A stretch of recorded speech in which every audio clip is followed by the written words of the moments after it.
Heard it's great. No, for real. Mel Gibson told me, so you gotta go. I've never met Mel Gibson. So, huh? Mel Gibson is an incredible filmmaker. And he's the only guy that beat the American Media Machine. It's a very difficult fight. I've tried it, and I lost. Oh, no, they'll whoop you good. You can't even bug the system just a little bit. Look at Britney. Britney Spears just wanted to have a couple babies. Look what they did to that girl. Fucking awful, man. She had to shave her head. Just take the heat off her pussy for a minute. I mean, it was like all that shit happened to her. Some people know how to beat it. The politicians, they can beat that shit because they get caught. Remember Gavin Newsom? He's a mayor of San Fran, right? So he gets caught fucking his campaign manager's wife. They were like doing blow and all that shit. It's pretty old. I like Gavin Newsom. No, that's fucked up. You know what I mean? It was just campaign man. His whole job was to be like, this guy right here is a hell of a guy. So it's a pretty dirty dog, right? So, but he got away with it. He's still like Teflon politician. And you know what he did? Check himself into rehab. That's the move in America. I don't know what it's like in Britain, but in America, it's secret celebrity system. Rehab is base. For regular people, that's like you got to go there and get better and shit. But in the media side, like yourself, San Francisco Mayor Gavin Newsom, base nigga, I'm in rehab. Woo! 60 days. I got 60 days. I don't want to hear it. And I didn't know about rehab when the media got me, and they hit me with the crackhead rumor. That shit was fucked up. And I'm a skinny black dude. I can't defend myself. It's hard, people just believe that shit. It's very hard to defend yourself from them. Who else got in trouble? I get everybody. Elliot Spitzer. I actually like Elliot Spitzer too. I got a lot to say about that. I'm not. I should just come on, man. Can't anybody? Am I the only one that can? Can you see the codes, Sherrod? You see the codes. You see the codes, right? It's always about something. Do you understand what I'm saying? Do you actually understand what I'm saying? They all play that same game. It's not Elliot Spitzer though. It's a dirty ass system. Right. Everybody gets in trouble, but not for the same kind of reasons. I can't explain it. It's a very big idea, and I don't know how to distill it without sounding like a crazy conspiracy nut. But it's not a conspiracy. It's actual fact. You ever read this? You ever read this thing about Lincoln and Kennedy? Somewhere on the internet, you'll find it. It's a list of similarities between, like, you know what I mean? Like Abraham Lincoln's secretary's last name was Kennedy. Kennedy's secretary's last name was Lincoln. I used to be an usher at Ford's Theater when Lincoln got shot when I was in high school. I had nothing to do with the murder. But I just pay attention to these types of things. You know what I mean? Like the way they be trying to roll Barack over like he's Martin Luther King. That's a complete media phenomenon. I didn't draw that line. Martin Luther King was not an elected official.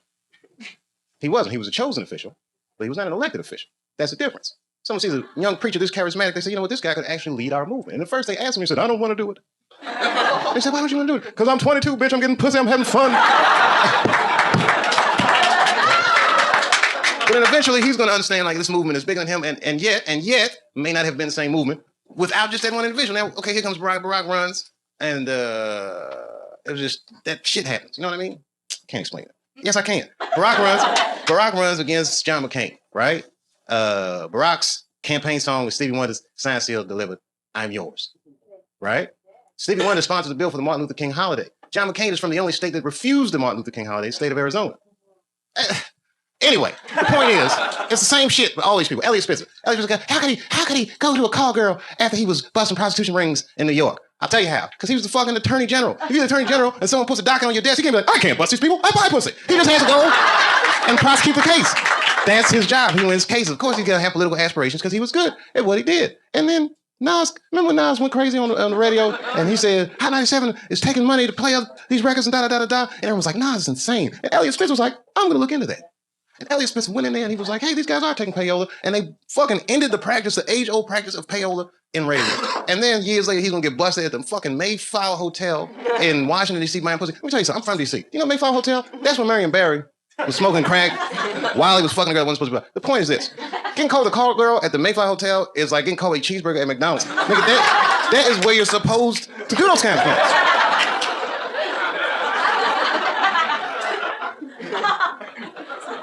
And then the girl comes out with a MySpace page and she's like, oh, the reason I was sucking all these dicks is because I was trying to work on my music career. I'm a musician. I said a magician.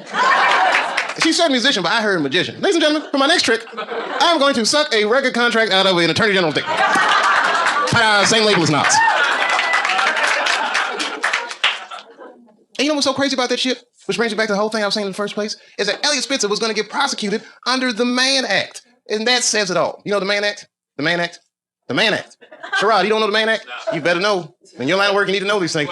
The Mann Act is the law that says it's illegal to take a girl across state lines for purposes of debauchery. The Mann Act was written to get one man, and that man was Jack motherfucking Johnson, the first black heavyweight champion of the world. He used to beat the shit out of white men and leave the arena with white women in the 20s. It was amazing. He fucked the whole matrix up. When Jack Johnson won the world championship, he chased the white champion. Back then, white champions would be like, I don't fight black people. It's beneath me. But really, they were scared to death. Jack Johnson was huge. Hey, you seen them old tapes in them boxes? Them motherfuckers had that style like this. Jack Johnson moved like a modern person. You know, these motherfuckers, if I had a time machine, I could be the heavyweight champion of the world. Like, look, is this motherfucker pointing his fist at himself? I'd beat the shit out of these guys. It was amazing. I mean, if you watch some of these Jack Johnson, because back then, you know, they weren't the same fight regulations. He would whoop their ass for hours. This was before cable television and all that shit. Just bop, bop, bop, and it was fucking amazing. And then he would leave the arena, and he would openly have sex with white women all the time. Now, you think he would get persecuted for that, but they never touched him. Because the heavyweight champion of the world is the most prestigious title in sports, period. You know who suffered for that? The white women. One killed herself. I mean, they fucking ostracized these women like you wouldn't believe. Just cut them off from everything they knew and loved for fucking around with Jack Johnson. And then they couldn't stop Jack Johnson. The headline of the paper said, Jack Johnson is it. They chased this nigga around. They made the Mann Act. He had to flee the country. He was living in exile, couldn't fight anymore. When Muhammad Ali saw Jack Johnson's story on Broadway, he said, that is my story. If you change white women to Islam, he said, that is my story, right? Jack Johnson just got pardoned in 2005. Do you know who sponsored that bill? John McCain. Wow. Cleaning up from that Martin Luther King shit. I'm telling you, it's all fucking connected. It's a very flimsy system of pseudo or false morality. Is anybody in here gay? Get her! That's good. I'm totally joking. It's New York. Are you gay for real? Okay, so you know that gay marriage is illegal, right? Why do you think that that's illegal? People suck. I don't know. I don't have a good answer for that. Do you even care about marriage? Yeah, I want to get married. Eventually, it's really to a girl or guy? Girl. Just checking.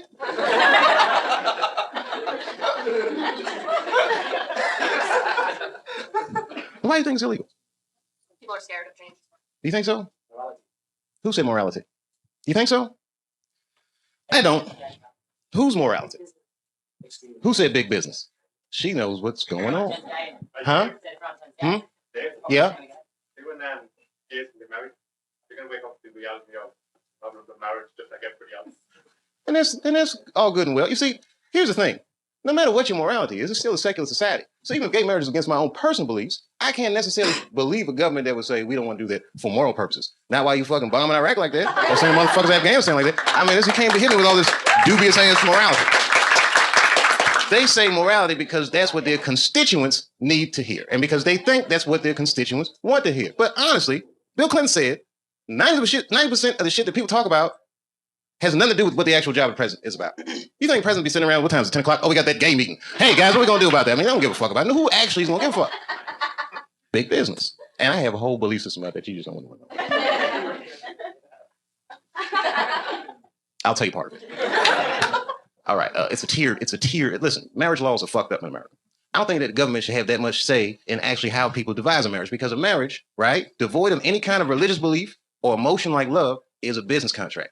Period and simple. And tons of people in Washington or legislative bodies, even guys like Elliot Spitzer that have wives or fuck prostitutes, live in loveless marriages. And they have these shits arranged because they're in such a high social stratosphere that they have to keep up a certain appearance. So why are they imprisoned by their own marriage? This is a form of economic slavery. And if you look at the way this shit happens, corporations were made legal in the United States by the 14th Amendment, right? Or 15th Amendment, which freed the slaves. And then under those rights, people said, we want the same rights as those motherfuckers as collective individuals, right? And if you're a collective individual and two collective individuals want to do business with one another, one's masculine, one's feminine, so they define a marriage institution between man and woman. But what if corporations is gay? I'm just saying. What if Aunt Jemima doesn't want to be with Uncle Ben? What if Aunt Jemima wants to do business with Sarah Lee? Well, wait a minute. What if Uncle Ben wants to do business with Mr. Clean? That's all I'm saying. Guys, wait a minute. That's a little gay. I'm sorry, I thought that was funny. What if Aunt Jemima? I don't think that's what Mr. Clean was. Uncle Ben. Maybe I should have picked different companies. I put myself in a bad position. I'm just joking around. You're like, we don't want to hear this shit. It's just a conspiracy theory. I believe in aliens too, bitch. How about that? They're coming. Gay aliens, they're here. All that shit, fake. World Trade Center, fake. You want to know who blew that shit up for real? I ain't gonna say it. You know, it's my own personal thing. I don't even want to say that shit. You know who I think blew up the World Trade Center? Ashton Kutcher. America, he has been pumped.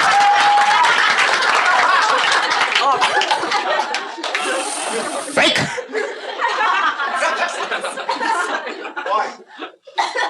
Why did he blow up the World Trade Center? I don't want to sound like a cynic. Shit was crazy. I don't know the truth, but I know who does. Strippers. They know everything. Does anyone have a cigarette? Yeah. Sure. Good on you, mate. I wish I had it. Your accents are so nice. And I do listen to BBC News. We all listen to the BBC. You all listen to the BBC. That's what they say all the time. GMT. Oh, every time you say what time it is, it goes GMT. What does that mean? Whose mountain? Greenwich? Oh. It's the center. Oh, okay. Meantime. Greenwich Mean Time. Is that where the phrase mean time comes from? Wow, you can tell that your country conquered a lot of shit, man. Greenwich Mean Time. I learn shit every day.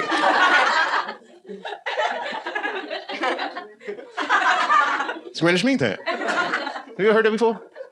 Yeah, bro, you ever heard that before? I've no. You're from Ireland, though. Greenwich Mean Time? What's so mean about it? The time. Oh, okay. Okay. You ever seen a guy's mind stretch? Like in the 24 hours, like 00. Oh, I don't do that 24-hour clock shit. I hate that shit. It's 1500 o'clock. 1500. No, I don't like that shit. That's when it's good to have them strippers around. Strippers are like the Google of the streets.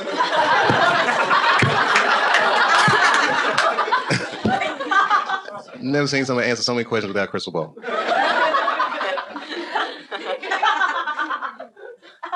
It's true. It's amazing. Skill sets. Girls, I'm an accountant. No, I'm a dog trainer. Every goddamn thing. It's amazing. All right, it was something hilarious though. All this shit is depressing. Ashton Kutcher didn't blow up those buildings, by the way. I don't want you to think. I'm not gonna put that on him. Huh?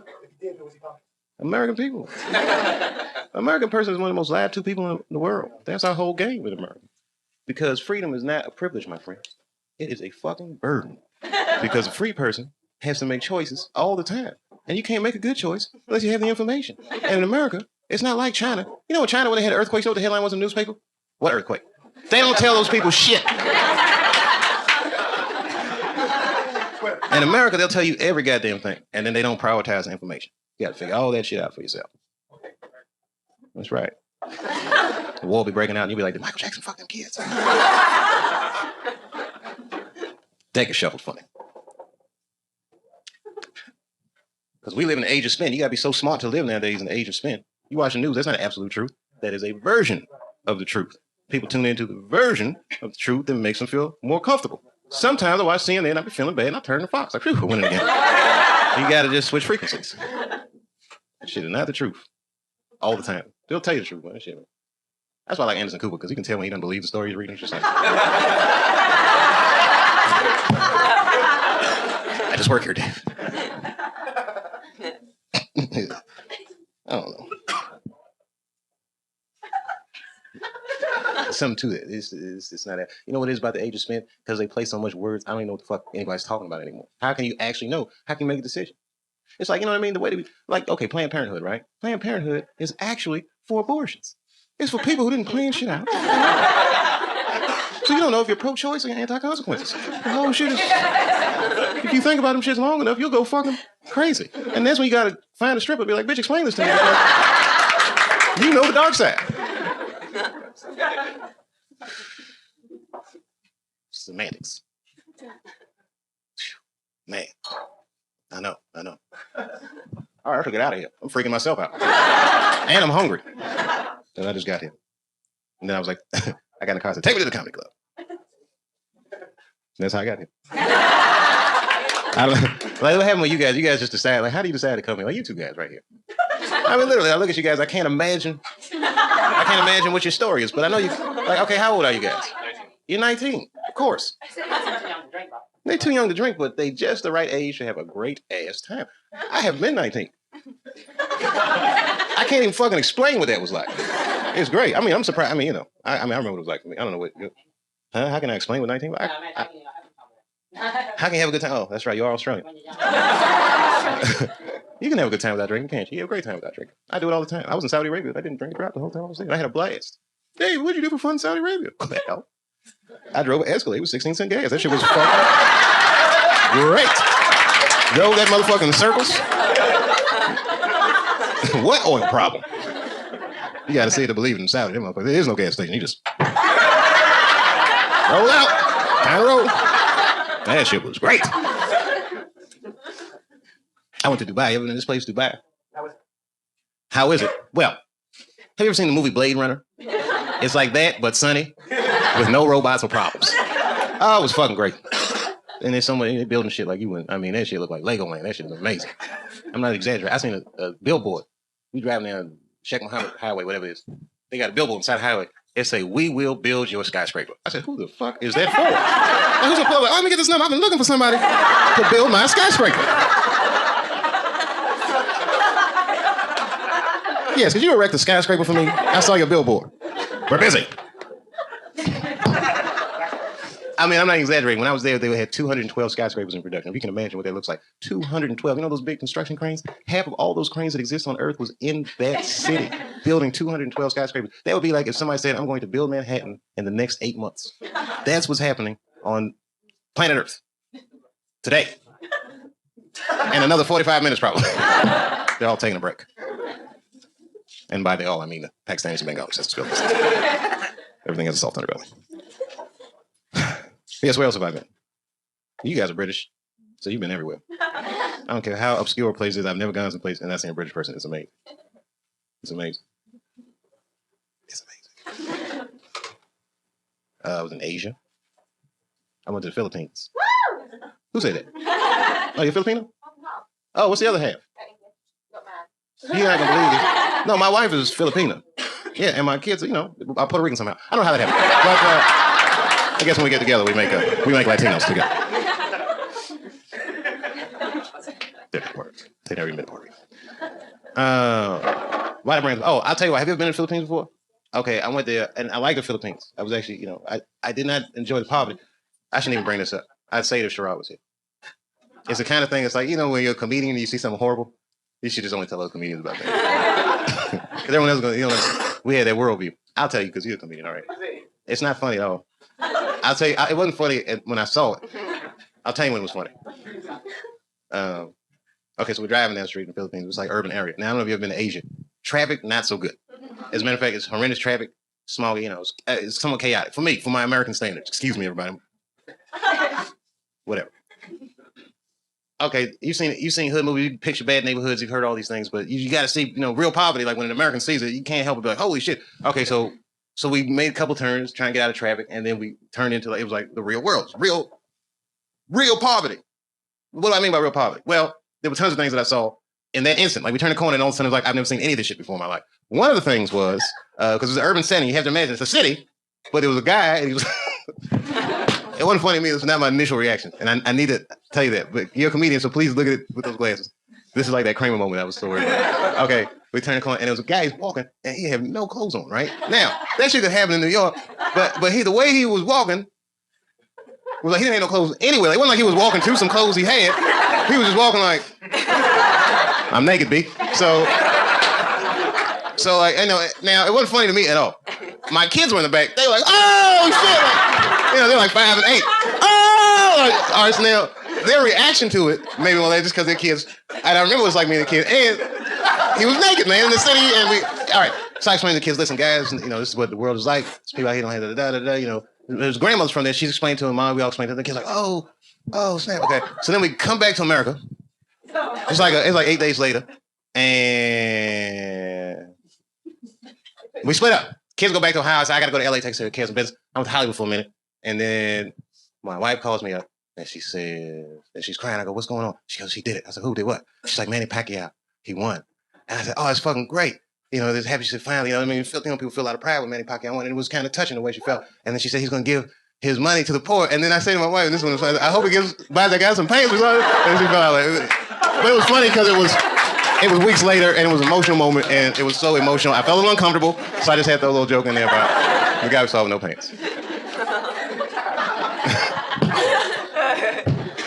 As a matter of fact, this show is dedicated to that guy. The show's to the guy. Not just my set, I'm dedicating all you guys to shows. It's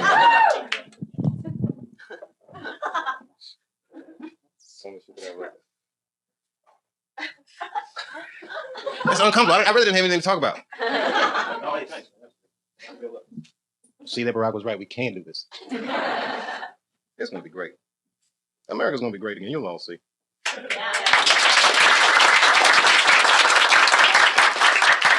Cause I don't even, you know what? I'm gonna be honest with you. Like, this is the first time I really voted. As I was an Ohio voter, so I said this might be important. And as soon as I walked into the polling place, you know what they said? Barack's got another one, and I said, and I was, why are you gonna assume that I'm gonna vote for Barack just because I'm black? Because I'm also rich. Maybe I don't want my taxes to go up. I mean, that's just my luck. As soon as I get somebody that's going to like get a black president, like, come on, Dave, let's be responsible. All right, Barack, all right. No, I'm glad to do it. They just raised my taxes. This is going to healthcare. I'm glad to do it. You know why? Because Americans should be allowed to be sick if they need to be. I hope you have a good trip here. Do not get sick in this motherfucker or you will doom. We don't even give a fuck about our own citizens. You think we're going to help you? They have that Lords of London on you. We don't give a fuck. You gotta pay China back.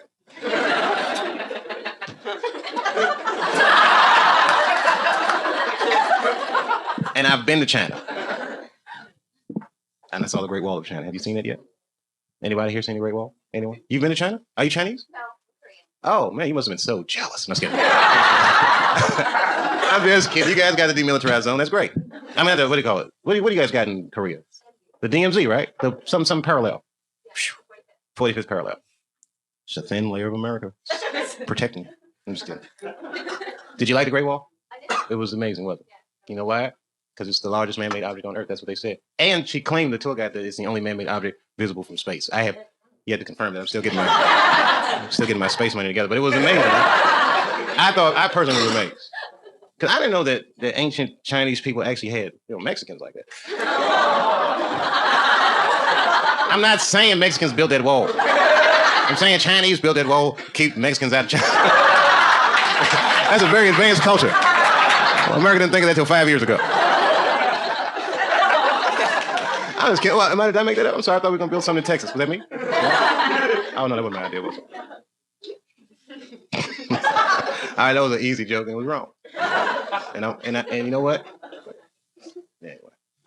If I was the king of the world, though, honestly, I would give illegal immigrants just enough legal status so that they could at least get a driver's license and, call the police if something happened. If you're illegal, you can't even call the police.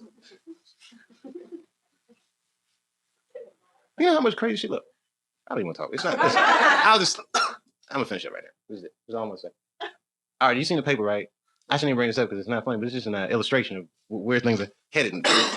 There's a high incidence of violence in America, right? And violent crimes and all these extraordinary crimes you read about. And I personally believe that the reason these crimes happen is because our paper chase is so volatile that something about America is criminal to be poor.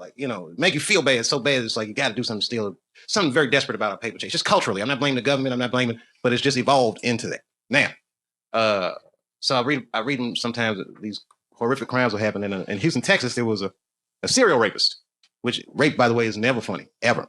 And the only reason I bring this particular rapist up is because all the victims were men. I'm not joking. 7 men. So you can't YouTube this. This is really 7 men in the Houston area came forward and reported this guy, which means he must have raped thousands. Because that is a very difficult phone call for a man to make. I'm just saying. It's not the same like when you get raped, ladies. There's no hotline or support group for that. If a man gets raped in our culture, you just gotta get up, walk that shit off. Like, oh, got raped. Got a man up about it. Gotta be tough about it. These guys don't really care about each other in America. Like, I can't explain it, but I don't know what a British dude would do. You might, but in America, you know what I mean? In Houston, Texas, I don't know. You haven't been to Houston yet. That's not the shit. That's not. Like, if dudes go out, like, okay, these two dudes might be best friends, right? They're gonna get out, they're gonna say, hey, let's split a cab home, right? They're gonna get, and his buddy gonna be like, he's gonna get out the cab, and before he even get over the cab might pull off. His buddy's like, wait for him. They don't play that shit in Houston. Houston, they do like, hey man, could y'all just wait for a minute till I get in the house? And I'll flick the porch lights on and off, but you know. You pull off, they'll be furious. Hey, y'all could have just waited for a minute before I got in the house last night? Man, we was tired, all right? Shit, we had to drop everybody off. What's wrong with you? What's wrong with me? I got raped last night, baby.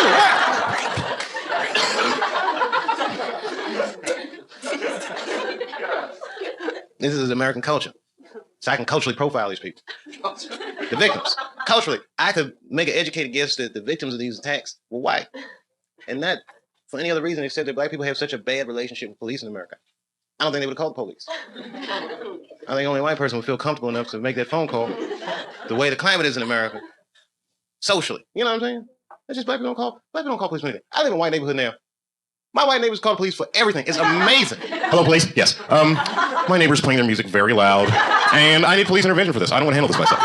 It's fucking amazing. I've heard black dudes getting shot like, oh, call Earl, quick. Tell him to bring a pistol, some shit's going on. It's amazing.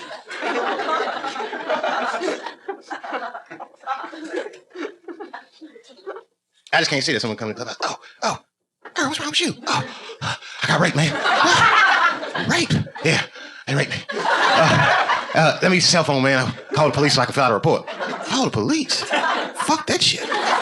Nobody raped somebody in our crew. We're gonna handle that shit ourselves. What do you mean we're gonna handle it ourselves? What you trying to do? I tell you what we're gonna do. We're gonna go to their neighborhood and fuck somebody in their crew in the butt. Then we'll come out and be like, yeah, fuck yeah. We gonna get them motherfuckers. That's when I walk in. Hey guys, what's going on? Hey, Earl just got raped. Raped? Oh, they got me, Dave. Yeah, man. We gonna go in their neighborhood and fuck one of their crew in the butt. That's when I had my boys in the hood moment. I can't get in that car though, boy. What? You just gonna let somebody fuck around here and you ain't gonna do nothing? Hey, listen, man. All right. I got kids and I got family. I'm famous, all right? I got shit to lose. I can't just be raping people every time I want to settle my differences. Why don't we just call the police or something? Can't call the police, man. Raped. All right, hold on. Let's just think about this, okay? Shit. All right, look, I got some money, all right? Why don't we just hire some gangsters? Rape these guys for us.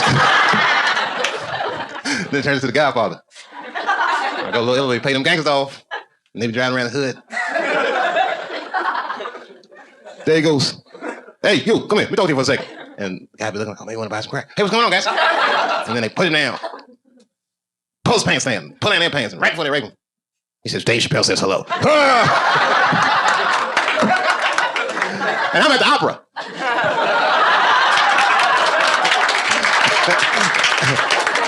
And my cell phone vibrates. Hello? It's done. Okay. I told him Dave Chappelle said, you say my name?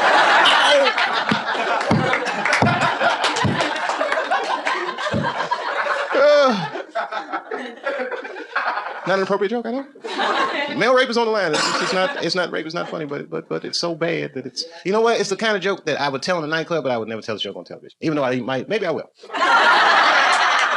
Maybe I will. I have mixed feelings about it because it actually happened. You know what I mean? And I want them 7 victims to be like watching it and be like. And then after I do the show on the television, and I might be doing a concert or something, and I'll be walking in the backstage, and I'll be like, hey, Dave. And the guy'll be like, Dave. I'm like, hey, man, I'll be like, I'm the Houston rapist. Thanks for the shout out. That's fucking awful. I know. I feel strange about the whole show has been weird for me. But you know why I'm doing it? For sushi. Can I have some sushi money for this? Tonight I'm going to have sushi dinner. No, I'm going to go get sushi for myself. Hopefully with some of their money. And do you know why? Because I live in a place in America called Ohio. Ohio is a great place. It's the birthplace of aviation. So they say. The Wright brothers built their little plane there. Our license plate says it's the heart of it all. And our state motto is, with God, all things are possible. However, I'll tell you what's not possible in Ohio is getting a good sushi dinner because it's too fucking far from the water and that fish be tasting funny as shit. So every time I come to New York, I try to get myself a decent sushi dinner. And I take a picture of it on my iPhone and I send it to my wife with a little caption that says, "In your motherfucking face, baby." And then she texts me back, LOL, fuck you. You know, we have a funny relationship. We really do. We have a good relationship. As a matter of fact, it's amazing that she's not with me because I depend on my wife so much. My kids think I am their brother. It's fucking awful. I'm like, hey, let's watch some TV. Mom says we can't. Oh!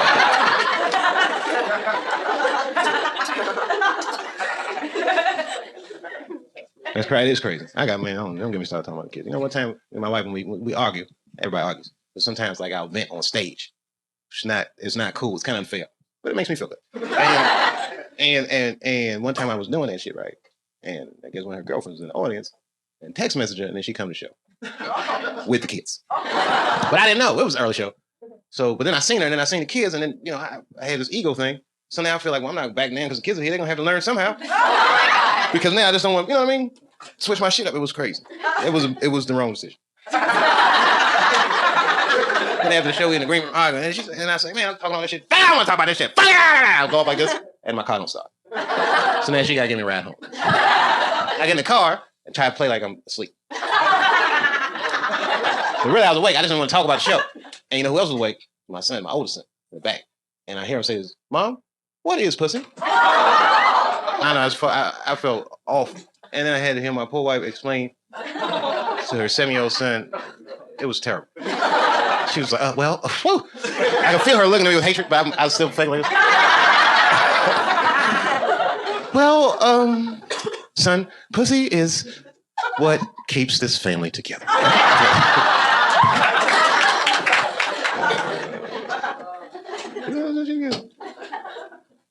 I got so many jokes about them kids. I'm not ready for that, though. I'm ready for that sushi dinner. Spicy tuna, I can taste it. Salmon with the crispy shit on it. I don't know what that shit is. What is it? You're probably right. Tempura flakes. Are you a chef or something? You just can tell. Yeah, sushi's good shit. It is really good shit. You know, like on a restaurant, you take your shoes off, and they'll be like, "Sir, put your shoes back on." Oh, sorry. Sorry about that, you guys. I just get into the whole thing like I pretend like I'm. I'm sorry, little fellas, because I know you're 19. You got a lot of adventures to get into. That city is Coney. And you're probably too young to remember, but there was a song just about what you guys are going through tonight. And it came out in the 80s. And it goes like this. You belong to the city. You belong to the night. Living in a river of darkness beneath some neon lights. And then there's a saxophone part. That's right. That's old school. You don't know about music like that. You're 19, man. It's amazing. You don't understand. You grew up with the internet. I'm just figuring this shit out. You got satellite television. You got a phone in your motherfucking pocket. I used to have a cell phone this big. If I talk for more than 25 minutes, the back of it get hot. You got these iPhones.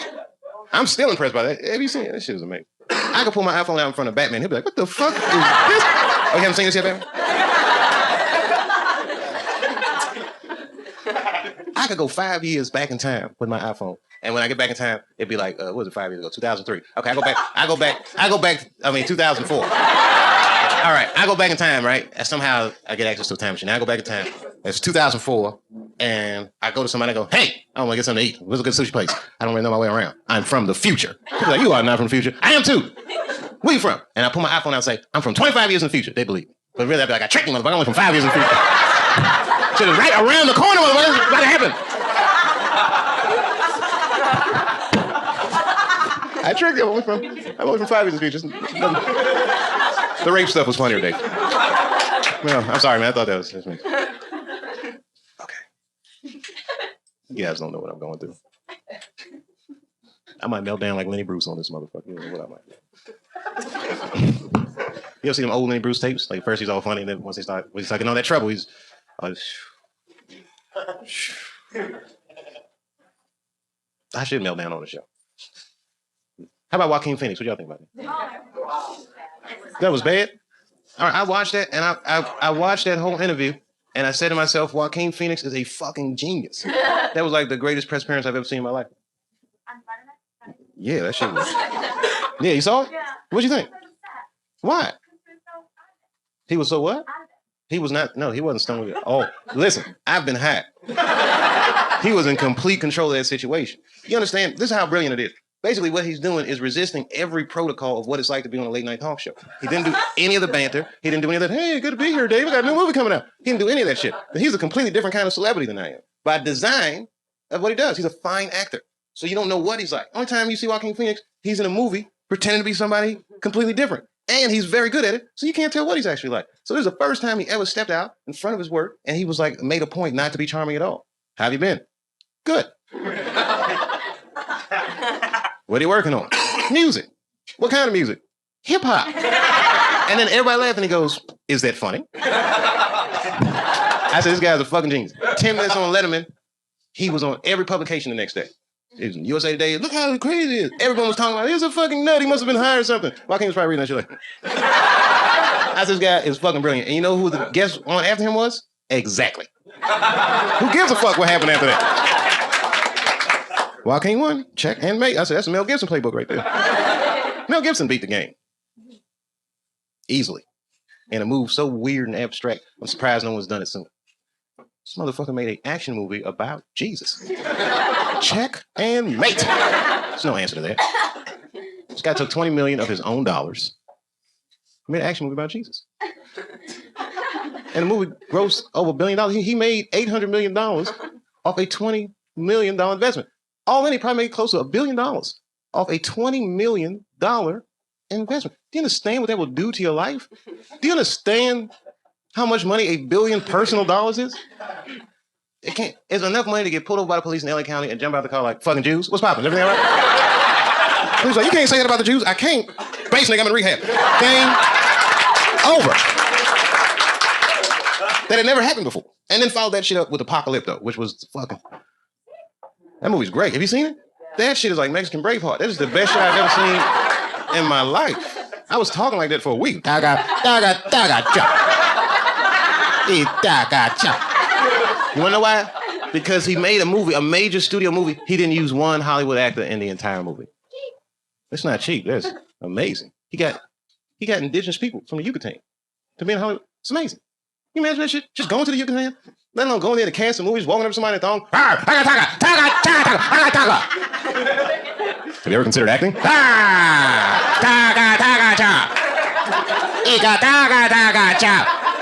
Well, my name is Mel Gibson and Passion of Christ! I've seen that!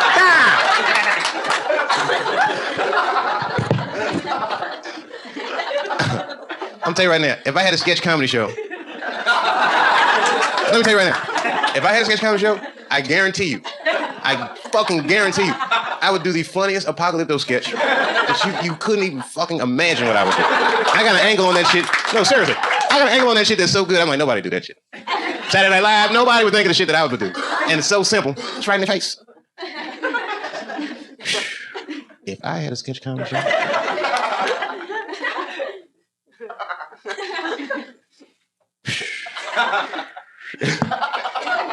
You know some funny shit me and my wife was talking about? This makes me laugh. You know the Beyonce song, she goes, if I was... like, if I was a boy, you wouldn't understand.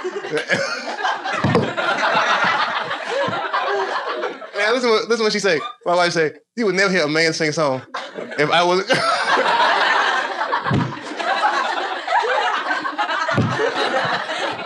She said some worse shit than that, but I won't tell you what she said. But that shit was really funny. I was... We used to like... This should be... Yeah,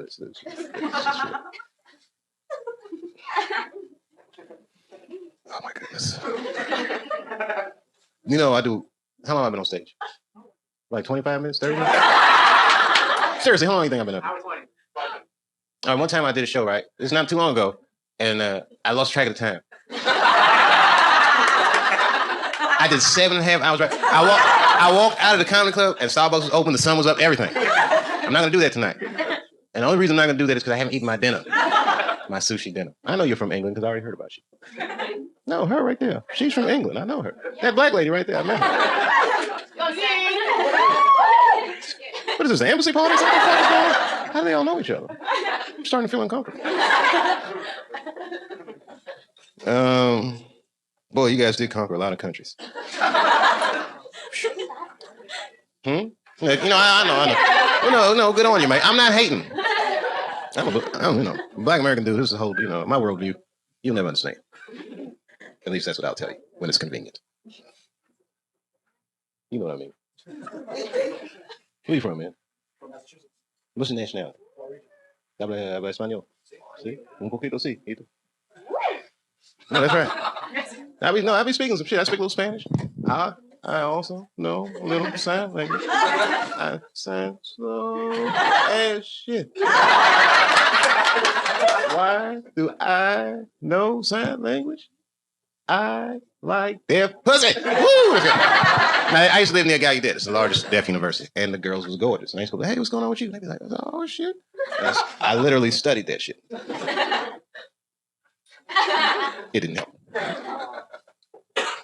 So I was in Venezuela. I was in Caracas, speaking the sign language. This is not even really a joke. It's just a thought association thing. So I'm in Caracas and I'm watching TV, and they have the bubble with the person speaking sign language. And I guess Spanish sign language is different than American sign language.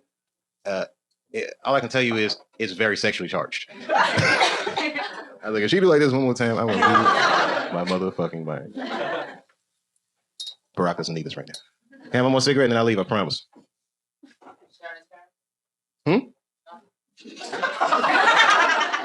What time is it, Greenwich Mean Time? Oh. I like the way you guys talk. You're like 5:15. You guys don't, it doesn't mean anything to you, but that shit sounds very different to us.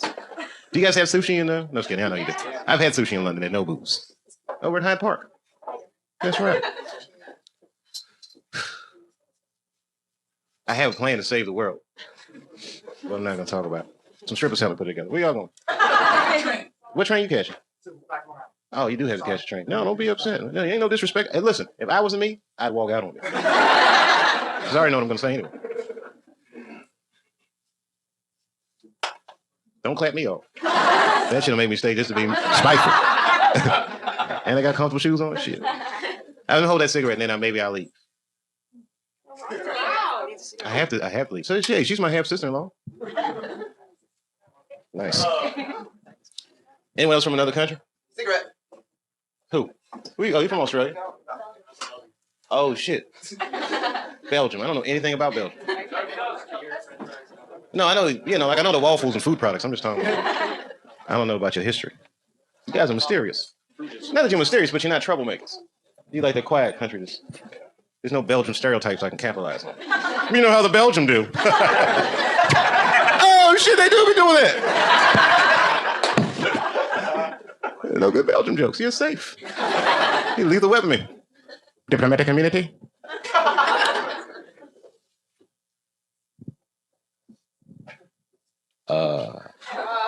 I had thought of this. Nah, I'm not gonna. That's corny. Let me get out of here. Sometimes I'll stay on stage and I'll just be thinking of so many funny jokes. But tonight, I can't think of nothing but that sushi dinner. I'm not even lying. And I know where I'm going to eat it at, too. I might go to 3 different sushi restaurants at this hour of the night. What time is it? 12:45. You probably wonder why I couldn't tell that from my watch. It's broken. But it still looks nice. It's on GMT. Do you like chicken adobe? Why I gotta like chicken? I know. I do like it. It's not my favorite, though. I like the mochado and the pancetta. I know all about that culture, okay? You can't fool me. I've been to the barbecues. I have all their food, and then we go downstairs. Warm that karaoke machine. Yeah. And you know exactly what I'm talking about. And then we go upstairs, pack up boxes, and send them to Manila. Pants for everybody. I really should do something about it. That shit was not cool. That guy was but negative. You're gonna make it. You too. There's a couple. You're gonna make it. No, I believe in you. You know why? Because I talk like a cynic, but I feel like a romantic. I believe in love. Seriously. No, seriously. It can happen. Do you know I've never cheated on my wife? That's right. I mean, I'm not saying that for applause. But I really should get applause. I've been to All-Star Weekend in Las Vegas and then cheat on my wife. You know how fucking hard it is for a famous person to not fuck somebody at All-Star Weekend in Vegas? Listen, I'm not bragging. I'm just saying. You're regular people. You have to go out and you have got to look for trouble, okay? I just gotta go out and shit just starts happening. I'm minding my business, walking to the casino, trying to get in my room. The guys, hey, you're Dave Chappelle, aren't you? Hey, how's it going, buddy? Hey, we got 12 naked bitches in the hot air balloon. You wanna come? It's 4 o'clock in the morning. I've never been on a balloon ride at night before. I have to say no to these things all the time. And young man, I have what's called a old-fashioned courtship. You know what that is? It means there's no sex involved. Long phone conversations all night, hand-holding, shit like this. Yes, I did that. You know why? You know why, man? Because at first you'd be like, you were sexually frustrated. Then after a while you wait long enough and you realize you actually can see the person you're dating and you actually find out, oh shit, I actually like this person. And you realize you got something special and it's worth the wait. You know what I mean? I was fucking other women to hold me. Oh, don't be naive. But I'm saying.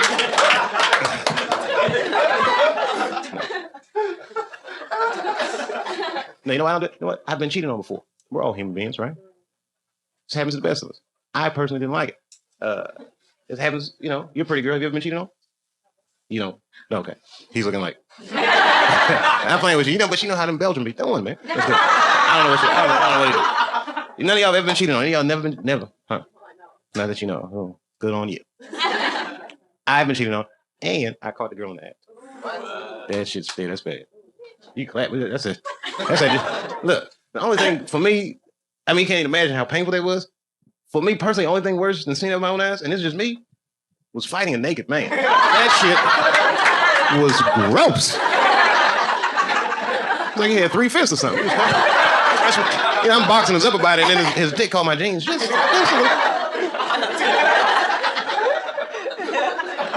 that shit was really crazy.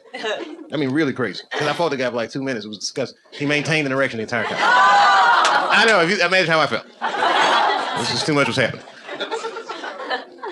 Not funny? That's not funny at all. I'm sorry. I thought this was the context to say things like that. Should I read some poetry? Don't tell Maya Angelou I'll be talking like this. You know, I seen Maya Angelou.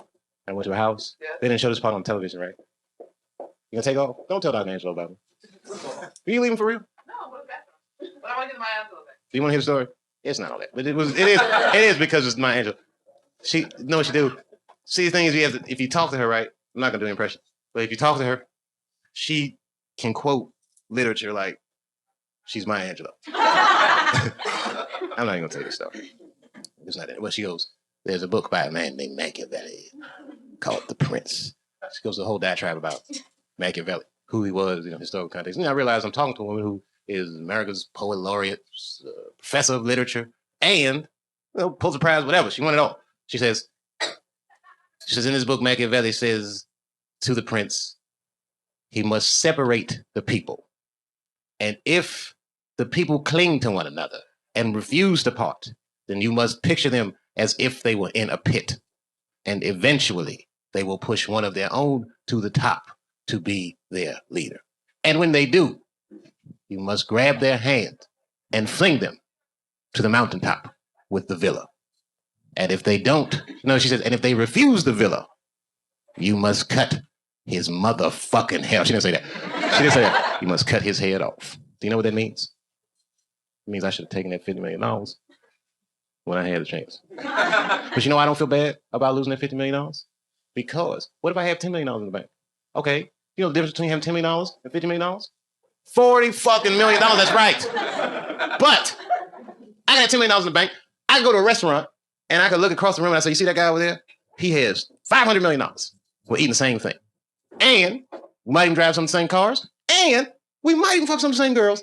Because I've never heard a girl say, I would fuck him, but he only has $10 million. You'll never hear that shit. It's all relative. And money is an abstract idea anyway. I'm serious about that. It's out there. Digitally. We're all digital strippers. Working like hoes for digital paychecks. Go to the bank and try to get all your money out. If you can, probably don't have that much money. But if you can, then I hope that tax break works out for you.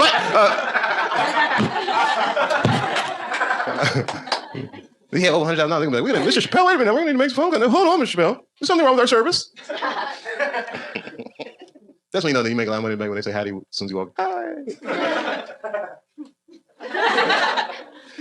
The whole thing makes me nervous. All that money did not disappear, man. It's somewhere. You know what I think has it? Strippers. Oh, she said, my mom must be rich. Ooh. I can't believe that. A white woman from England just stung me with a mama joke. That is a first in a very long and boring career. Finally, something is, I've been waiting for you for so many years. I knew you would come one day. That was fucking great. She just hit me with a mama joke. And it was all proper and British. The form was nice. I have no rebuttal for you. I do, but I'm like, no, you know what I mean. That's like me going to Mike Tyson, like, hey, let's slapbox. Of course I have a rebuttal. And of course Mike Tyson could beat me in slapbox. I hope to think that he wouldn't. Demonstrate that. What about the crowd? Ah! That's some Maximus shit right there. You heard it? What about for the crowd? Dun, dun, dun. I heard the gladiator music in my mind. Dun, dun, dun, dun, dun. Win the crowd. And you will win your freedom. You know, that's true, though. Really, if the crowd is with me, I can get away with a lot of shit. That's why I miss my show. Because I used to say the craziest shit on television. I was thinking about it the other day. There was a scene in my show, and I didn't appreciate this at the time. First of all, I like Rosie now. Personally, I've met her and I know her. We look in the Player Haters Ball sketch, we look at it in a photo flip, and I say, she wears underwear with dick holes in it. That's a silly joke.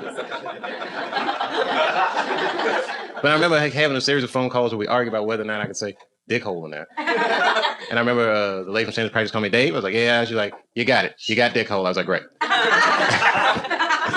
But you be so busy, you don't appreciate how great of a moment in your life that is. I said dick hole on television.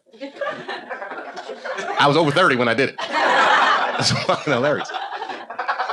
Robert Kennedy was the Attorney General of the United States. He was 36 years old. I was over 30. I said dick hole on television. You think they could have got away with that shit? No. You're gonna make it, kid. You too. Thirsty for her? No, I'm good. I'm thirsty for sushi dinner with some soy sauce. I'm not that kind of dude. I don't like looking at other dudes' girlfriends. That shit make me uncomfortable. You know what I mean? That's just me. I be looking at them, but not when they're together and shit. You know? That's how I can tell I'm like not a good looking celebrity. Because girls will come up to me like real hot girls will be like, oh, my boyfriend loves you. Like, oh, great. That's them drawing the line like, nah, this is not for me. I met this lady. She was fine as shit. You know what she told me? She says, my grandchild loves you. And I was like, holy shit, I'm talking to a gilf. Actually, a grandmother. I was right. Et cetera, et cetera.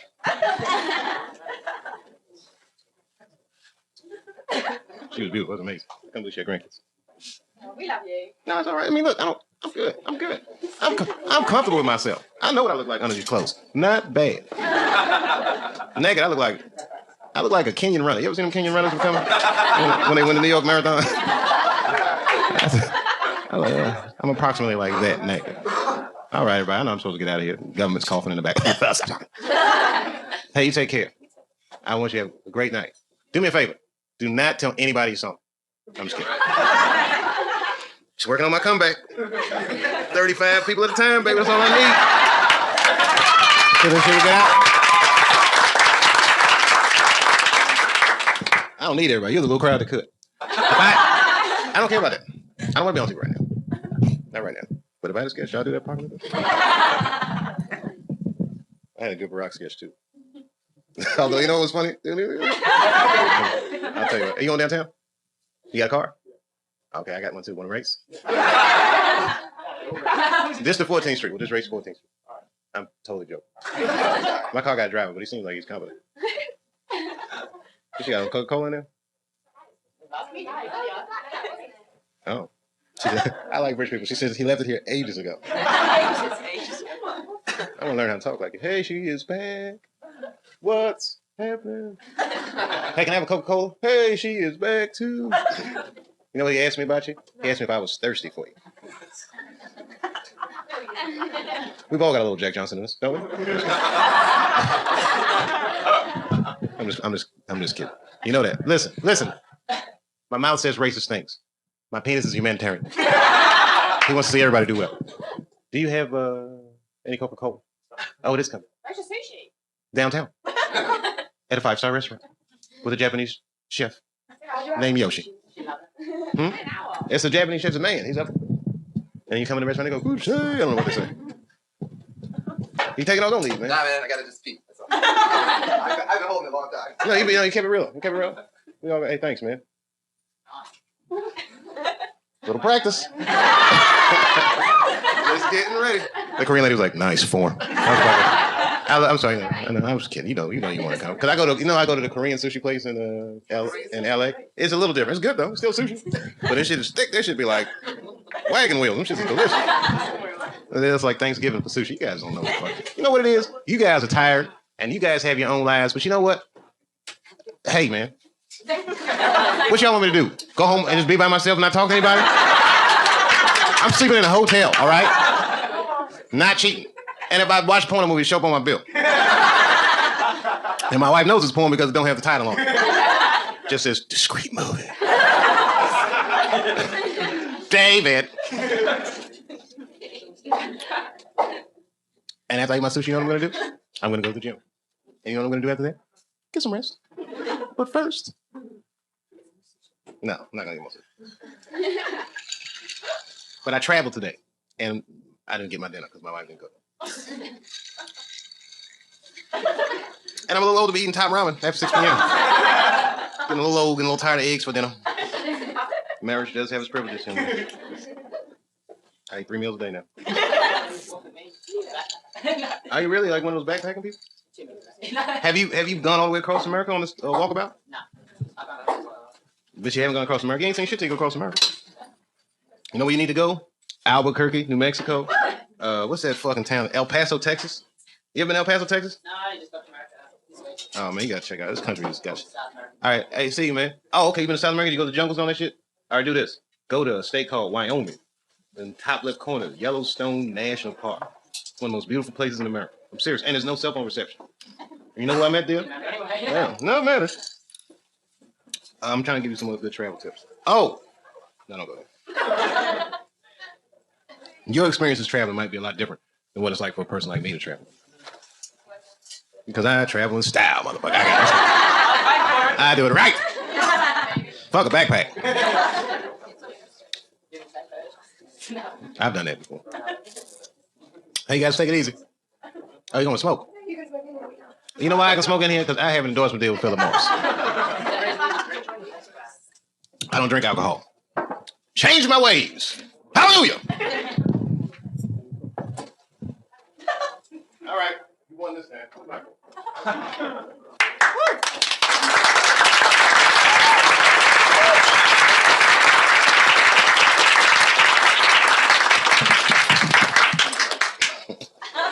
Thank you. I'm not finished. Oh boy. Hey, what's the Barack sketch? Yeah. Oh, I got it. Come on, man. You know, there was a story in the New York Times, though, about how comedians were having a hard time coming up with Barack. Oh, you got to be out of your motherfucking thing. I mean, not just because he's black. I mean, you know, but it's just, I got stuff. I'm a joke telling machine. I have no choice.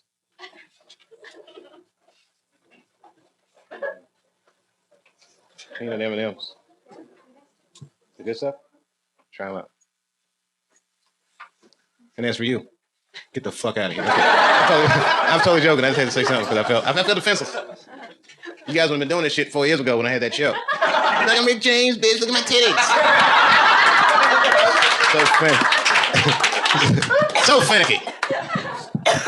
I don't want to grow up. Fuck it. I don't. I have to. I have no choice. But inside, you know how you feel all young at 19? That's how I be feeling. 19. 19. You don't even know about that shit. Used to be a whole song about that. Remember that shit? 19. 19. 19. 19. 19. You know what it was about? Vietnam. Saigon. That was the average age of draftee. Vietnam War. 19. 19. Holy shit, the 80s were weird. Remember Max Headroom? Yes. And everyone's like, it's fucking amazing. Not really. Not anymore.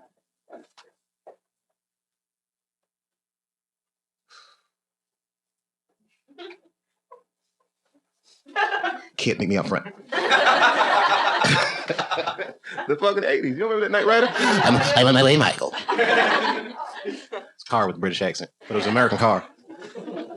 No thing was gonna when he was ready to go, he would just tell his car. Kids, just getting hot in here.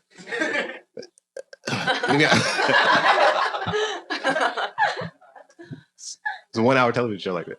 Night Rider, that's right. 1 hour. You know, one time I went on a date with a girl who was a flight attendant, and I couldn't tell how old she was. She was a flight attendant. Crazy things happened to their skin, and she was black. So she could have been anywhere from like 20 to 60. And I asked her, of course, the date, I said, how old are you anyway? She says, David, you're never supposed to ask a woman her age. Like she got all, So then I start talking about TV shows like I'm talking to you right now. And then I ask her, I trick her, I say, what shows did you used to watch when you were little? She's like, oh, I used to like to watch Gunsmoke and Bananas. I said, Gunsmoke? She was like, well, I used to like when Gilligan's Island come on at nighttime. I was like, nighttime?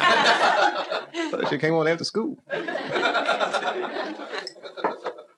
Yep. Hey, what's up? I didn't even recognize you, that hat on. You didn't do anything. We supposed to go on tonight? Oh, and I talked all the time up, didn't I? No, it is all good. You know why? Because you need to pay your dues. I'm totally joking. The old comedian's like, you know what happened to me one time? I'll just tell you. It didn't happen to me, actually. No, this didn't happen to me. Something like this happened to me. But I'll tell you the one that didn't happen to me because it's funny. There's a comic, it's a funny comic, but he's a new comic, and he was bombing on stage one night, which is already hilarious. You know how that is. Because as comedians, no matter how much we love each other, it's people bombing. It's funny. Even now, it's not going well. The worse it goes, for us, the funnier it is. So he was bombing, but he was having one of those bombs. Yeah, it seems someone bomb so bad they get thirsty. He was bombing like that. And he had to be there to see it. There's an old comedian in the back, and he kept going, pay your dues! As he was having that throat dry bomb. He kept saying, pay your dues. And I mean, it's like I'm bombing now, but this is not really bombing. Like you think, oh, I saw Dave, he's not doing so well. But you've never actually seen, I mean, when somebody bombs, hey, no, it's all right. So I don't, you know what I mean? I come in peace. If you don't, you know how it is when somebody bombs. You ever seen someone bomb so bad you'll be like, I'll remember this for the rest of my life. Okay, so listen to this. And I'm saying names. Yes. All right, so I'm in LA, right? Showcase for NBC. So you can imagine what that's like in LA. It's a network showcases. Bring all the comedians come to audition for a major American television station. This particular night, instead of the steps that people normally walk on stage, there was a ramp built. And they wheel onto the stage. The gentleman, introduce him. Ladies and gentlemen, please welcome Carl Crazy Legs Fonseca. And Carl Crazy Legs Fonseca comes on stage. They wheel him up there. And I'm not exaggerating. This gentleman is a real person. He's incredibly handicapped. They said he had cerebral palsy, but I mean, it was amazing. He was very handicapped. Rocking back and forth, this, that. So I'm just telling you as an audience member, it made me feel a little uncomfortable. At first. Then he starts doing his act. Gets his first laugh, it was a good laugh. Second laugh was an even better laugh. Like by 2 minutes into his act, it wasn't uncomfortable. 3 minutes to his act, it was like he wasn't even handicapped anymore. I'm telling you, by 7 minutes, it was beyond handicap. It was like he was standing tall, and by 8 minutes, he was fucking superhuman. Listen to me. I'm doing comedy over 20 years now. I've never seen somebody before then or since then do this good. It was fucking amazing. I mean, he was genuinely, sincerely funny. The crowd starts going nuts. And he finished his show. He say, thank you very much. Good night. And the place fucking erupts. I mean, I've never seen anything like this. Good night, everybody. He drops the mic. They wheel him off the stage. Audience is still standing up clapping. It was fucking amazing. Now he's all the way to the back. You know, LA Improv is, he's in the back still going crazy. It's like the end of Purple Rain when Prince walked through the motherfucking back and everybody's all in the hallway. I mean, it was frothing at the mouth. People loving him. On all that hoopla, I hear the MC go, ladies and gentlemen, Nick DiPaolo. You know Nick DiPaolo. He's a funny dude. I call this cosmically funny. You know what cosmically funny something is? That's when something happens in the room, and it might not be funny to the people in the room, but the joke is actually told by the observer. Because then you say you saw it, and then it's funny. This shit was cosmically funny. So Nick goes on. After Crazy Legs Fonseca had what I still consider the best set I've ever seen in my life, Nick Powell went on. You tell him I said this. He had the worst fucking show I have ever seen any comedian. I mean, this motherfucker died the most horriblest death ever. I mean, it was fucking amazing how bad he did. And it was the worst kind of bomb. Because it wasn't like a loud bomb. It was just like I could feel hate radiating out of the audience. And you know why he bombed? Not because Carl was so good, but because Nick did all handicap jokes after him. It was fucking right. He had to be a comedian to understand how it was so fucking wrong that it might have been the funniest thing I've ever seen in my life. Like while the whole crowd was like, we hate you, Nick. I was thinking, I can't wait to tell somebody about this. I remind him about that almost every time I see him. You remember when Carl Crazy Legs Fonseca, what up, he did all handicap jokes? Why you do that, Nick? Why you do that? Bad decisions. Honestly, though, if he did his best, I don't think there's anything he could have done after that shit. You know who else, Mom? Ahmed Dinajan. You know Ahmed Dinajan, the president of Iran, he came to New York and bombed. First of all, he had the worst introduction in the history of public speaking. Coming to the stage, this next man, many would consider to be a, well, complete lunatic. He diligently pursues nuclear weapons. He denies the Holocaust. He thinks that homosexuality doesn't exist in Iran. Please give a big New York welcome to Akamaka Dakalaka Jagajar, whatever his name is. Shit was awful. They should have already introduced him.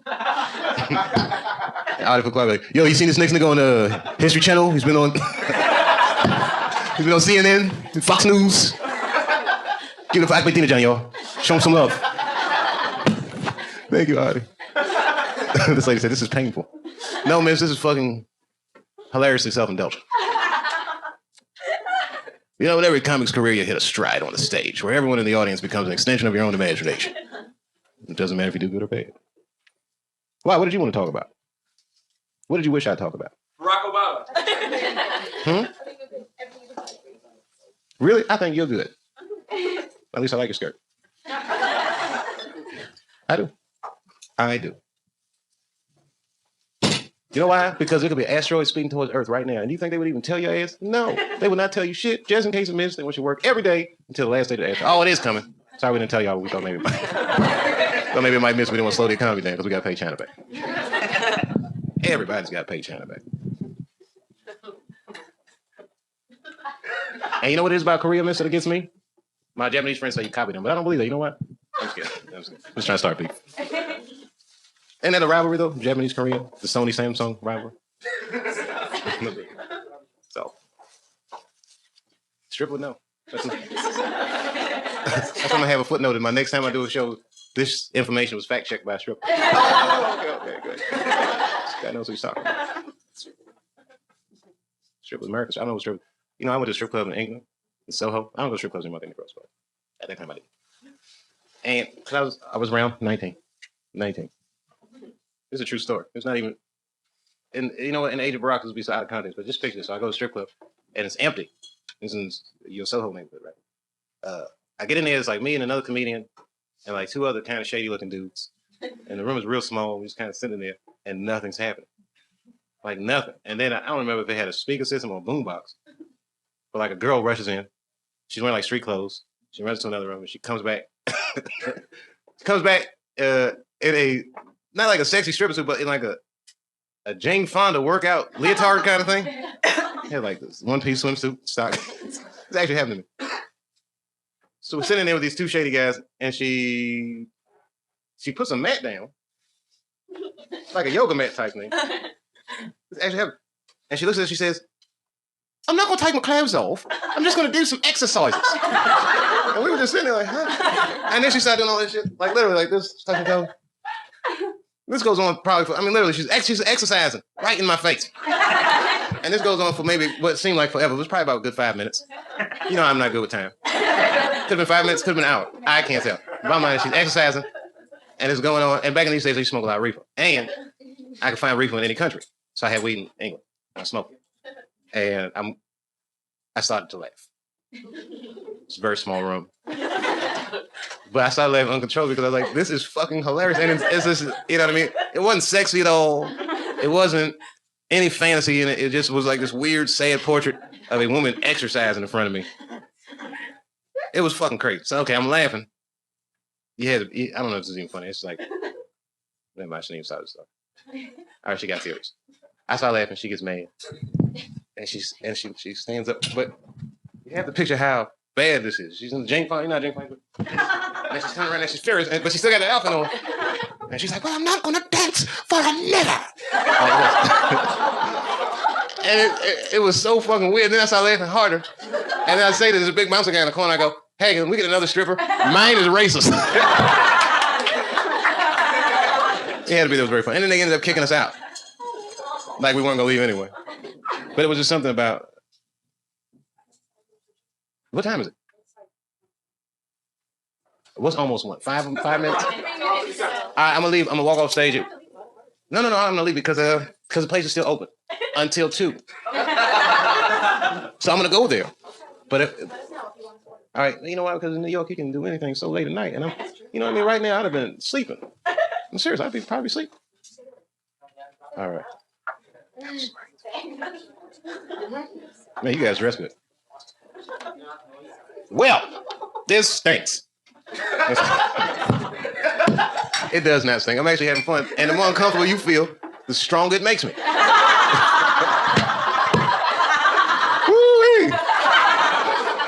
I was like, you guys are 19 and you're just like, what y'all gonna do after this?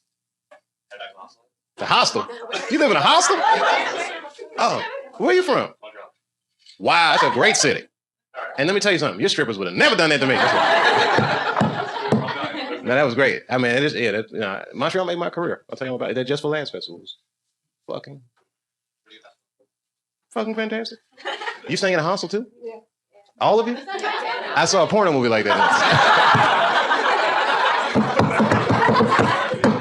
I want to go to that hostel. Where is it? How much does it cost? You will you? Yeah. Look at you pimping. Oh my goodness, wait a minute. You don't worry about a thing, mate. I got a whole hostel full of pussy. Oh, excuse me, I didn't mean to say that. What do you, huh?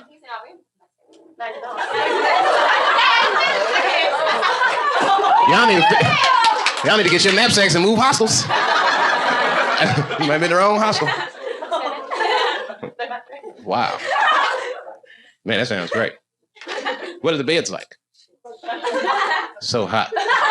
Bunk beds. Hot girls and bunk beds. You lucky dog. And poor me, I can go over by myself. That nice ass 4 Seasons. Well, I ain't fucking around. I ain't staying at the 4 Seasons. I don't know where I'm staying. But there will be some sushi in my name. Yep. I can't believe this is happening. I can't believe this. I can't believe that all you guys are staying at a hostel and this guy's... You can't see yourselves from my perspective. I'm looking at this long-ass table, look like the Last Supper of pussy, and he's like the Jesus.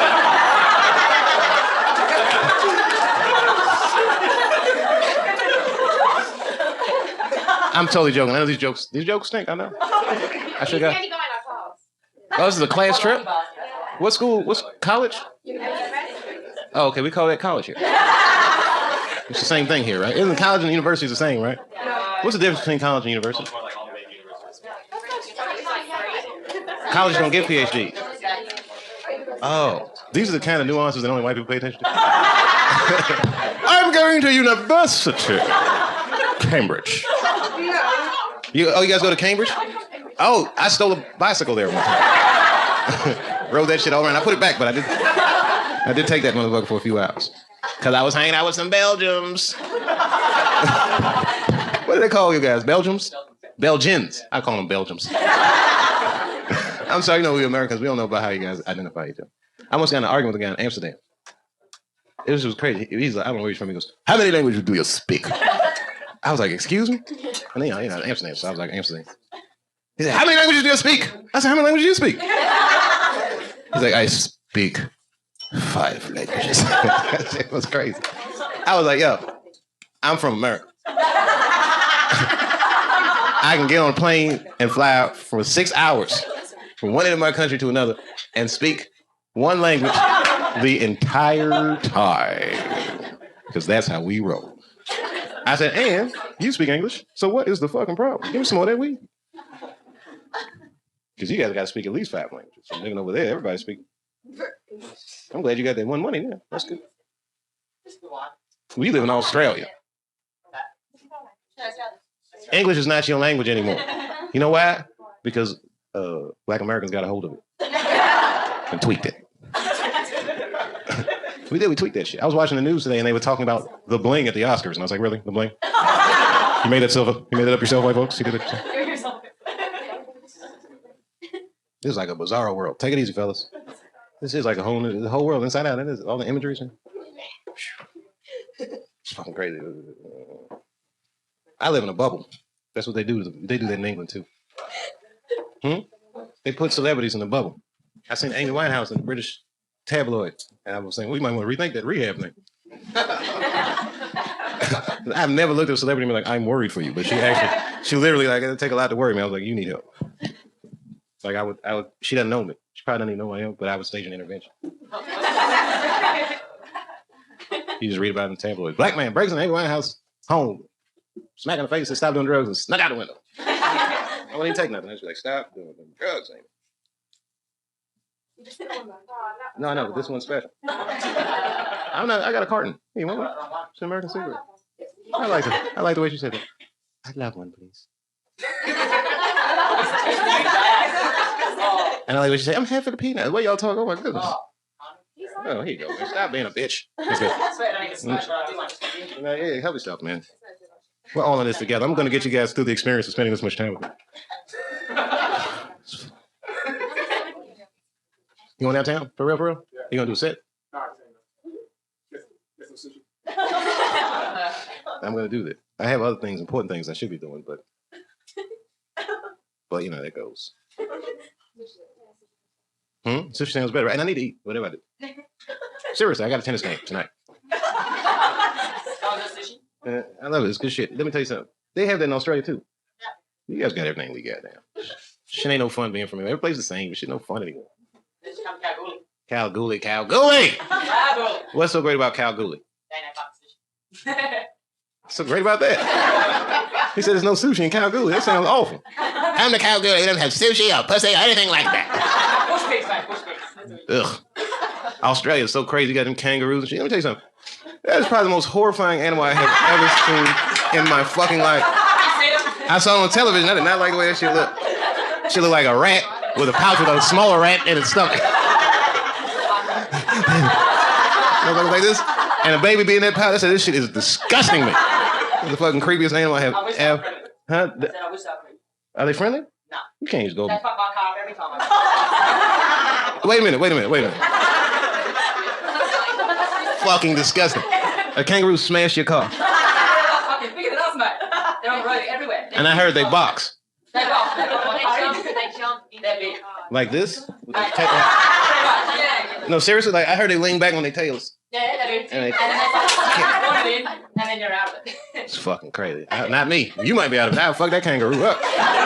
Came back, I'm not smashing your car. Not my spree wheels. 100%. Like that kangaroo, you still lose.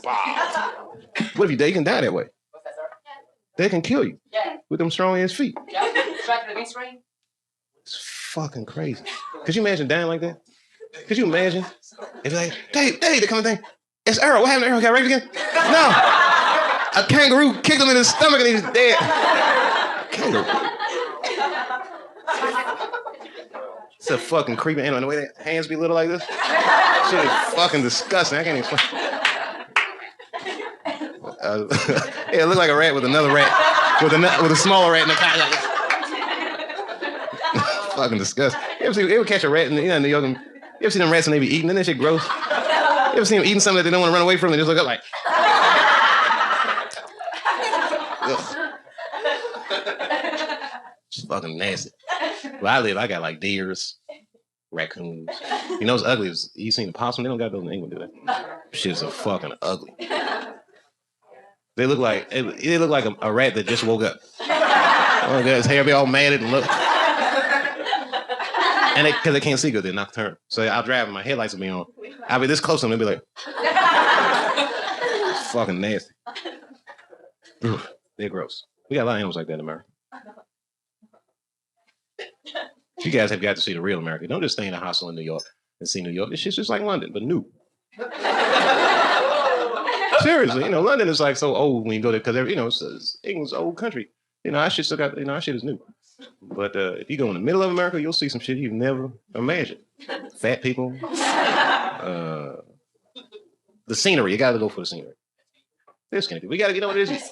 Like it'll look the same okay, say you take like, where are we? We're in New York. Okay, take route, what is it, 80?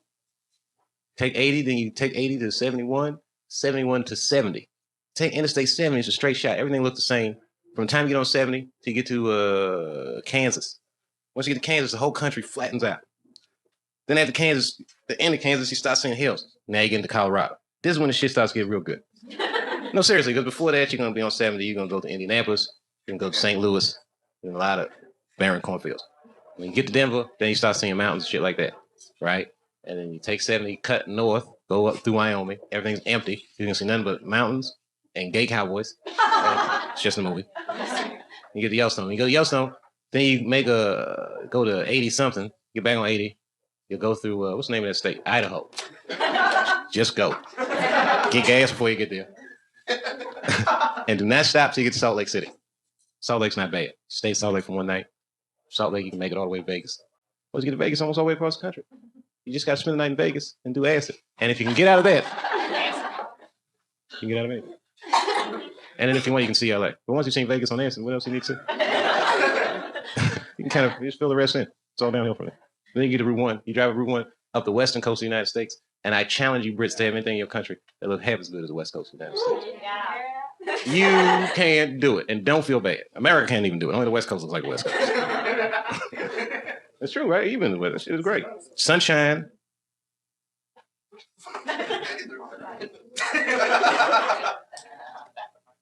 You know I'm just jealous because you guys are British. Don't be. I'm a nationalist. I'm sorry. You know, a black man started the American Revolution, or what you might call a civil war. Christmas addicts. Threw a snowball, British soldiers. And they shot him in Boston. For black man's first experience with the disproportionate response of police. So, actually,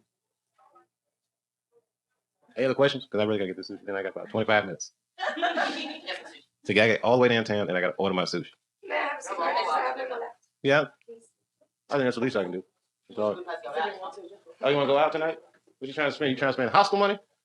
It's New York. This is one of the most expensive cities in all of America. So I'm not sure where you should go, but I know who knows. Strip. Go to strip club. Yeah, this better. She gonna go with you? Huh? Oh, no, don't go to the strip club. No, I don't go to the strip club, man. Come on, this city's everywhere. Go see something truly New York. Go to the 24-hour Apple store. That shit is great. Any place with kangaroos and no strippers, I have no interest in. Oh, that sounds much better. Calgoon, get me a t-shirt. I'm on my way. Calgoon. Oh, there you go. From Her Majesty with love. It's James Bond movie. No. Thank you. I can't believe you guys sat through this entire show. And you know what I'm going to do? I'm going to make t-shirts for people who can survive my show. And I'll make it so that it won't even be a show anymore. You know what it's going to be? It's going to be an endurance contest between me and my audience. But I can't do that at a concert. The concert, I have to have an act. Here, there's little no consequence. People always ask me, you're a comedian. What happens if you tell your jokes and nobody laughs? Nothing happens. Absolutely nothing. And that's the beauty of my job. It's really a no-risk scenario. And I'm sorry I talked all your time up. But I'm only coming around. I'm like, hell, he's coming. I know it.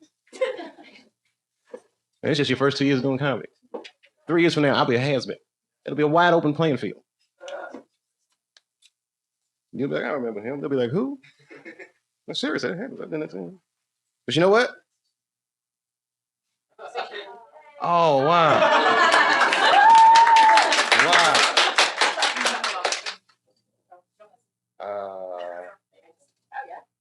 Konnichiwa. Do I know how to use chopsticks? Shit. I be chopping it up with the chopsticks. Yeah, I'm good with these. I'm nice with these. But I still wanted to go because I got to hold the ritual. I need green tea. I'm just kidding. That was very nice. You know, she's from England too. But we actually poached her. She's an American citizen now, aren't she? Yeah, that's right. She gave up health care and all those good things she had. Come live amongst us. How you liking it? How we treating you? We're different kinds of people as Americans, aren't we? In New York, well, there's like New York's a whole nother shit. Even if you watch the local news, which you might not have in the hostel. But they always say this thing, and the thing that gets on my fucking nerves actually, because I don't live in New York anymore. But I was like, and now for a look at the world beyond New York. So great. Go fuck yourself. And now for a look at the world beyond New York. Don't tell them that. Don't tell them that beyond New York, cigarettes are $6 cheaper. Gas is affordable. You can buy a house for less than $1 million outside of New York. You can't buy an apartment. You know, average price of an apartment is in Manhattan? $1.2 million. Maybe not a lot of pounds. That's a lot of dollars. Yeah, I can't, yeah. New York is expensive. You know how much a pack of cigarettes costs in this motherfucker? $9 for a pack of cigarettes? Shit. Yeah. And you know how much it costs to ride the subway? Well, someone tell me, because I don't ride subway. That's right. You've met your first black elitist. It's great. It's great. You know why? Because all them things with $8 cigarettes, that shit don't affect me. That affect poor people. I don't smoke anyway. I travel. I bring cigarettes from Venezuela. Nigga, you know how cheap them cigarettes are in Venezuela? They hand roll them shits right running. Make me a pack of cigarettes and make it snappy. Catching a flight to America. Sir, I'm going to charge you extra for speed. It's going to be 11 cents. Pow! I bought a mansion in China. You know how cheap a mansion in China was? $472. It's made out of Legos. Oh, get it because they make toys. They make poisonous toys, poisonous milk. I live in a poisonous Lego house in China. I live in a poisonous house. It's made of Legos. Nothing? Okay. That's good. I live in a house made of poisonous toys.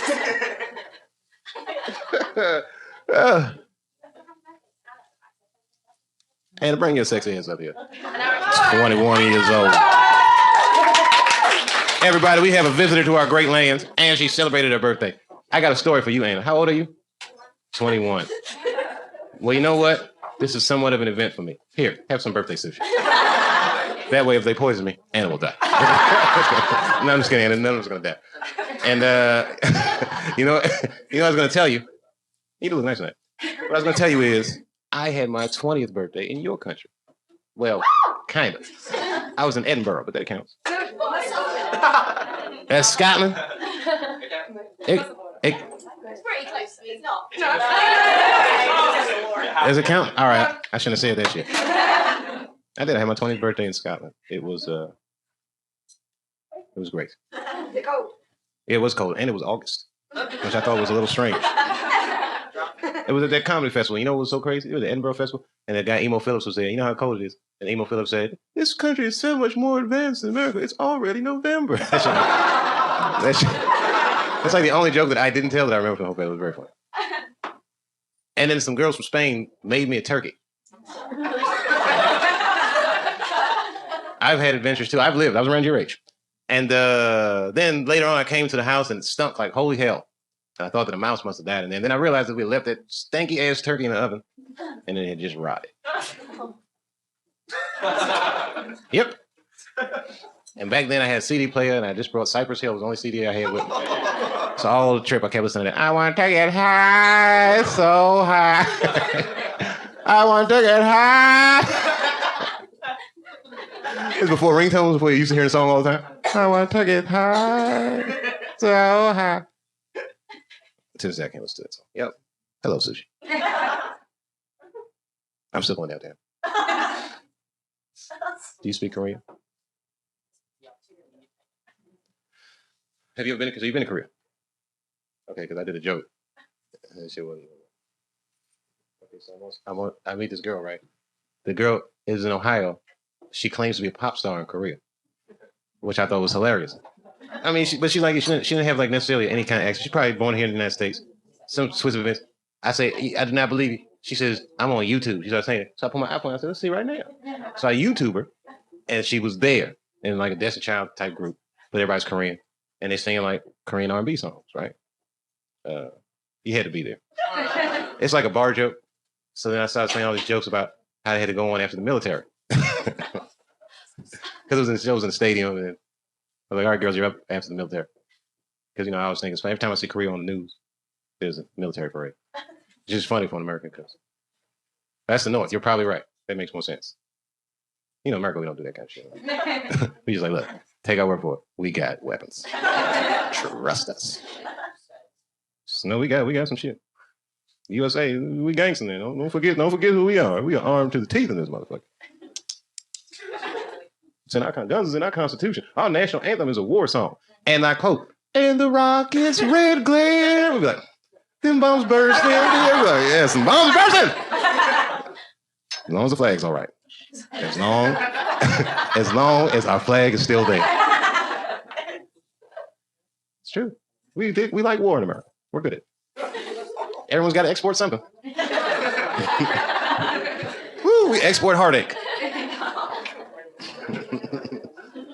We recycle. People. Sushi, anyone? Would you like some American sushi? You sure? It's American sushi. It's made out of actual Japanese people that we killed during the Second World War. Pretty damn yummy. I'm just kidding. I'm totally joking. I'm totally joking. But we did that. That's what's so crazy about being American. We did that. And we consider that a good thing. We firebombed Japan and dropped 2 atomic bombs on them just to see what would happen. Oh, shit, they work. The rest of you countries can't say that, can you? And don't let Iran even try to get a toaster oven. We will bomb them to the end of time. Well, you motherfuckers making toast over there? What the fuck y'all doing? They just trying to toast. Are they trying to toast bread in the Middle East? Is Israel okay with that? Hello, Israel. They are trying to make toast. What? You gotta let them make toast. Where did you get those bagels from? And I mean, they were. They just trying to toast my bagel. Bagels, but get it? Because he does things, but then at the same time, he enjoys a good bagel at the same time. Because everybody's so crazy.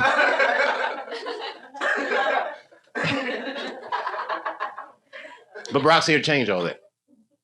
Barack is a much needed facelift for our foreign policy. All these things sound much better coming from a black dude. Because you can tell it's not his fault. You can't so hungry or what? Boy, here's something, man. Sure. How you sound? I just ate it. Nothing happened. Oh, come on, man. You just don't want to share with me because I'm brown. You said, I like this. She said, she goes, that's exactly it. But you know what? It's like, we both joking, but we both kind of serious. I know, I'm just playing with you. But I would share with you. You know why? Because I'm not, seriously. I like saying racist jokes because it's part of my culture, but. Try it then. So I know where to take you out tonight. Go give it a try. I got a bit rough. No. I thought he was talking about me. I thought he was like, holy shit, didn't they get a little weird for a second? He's like, go give it a try. I was like, really? Go on now, try him out.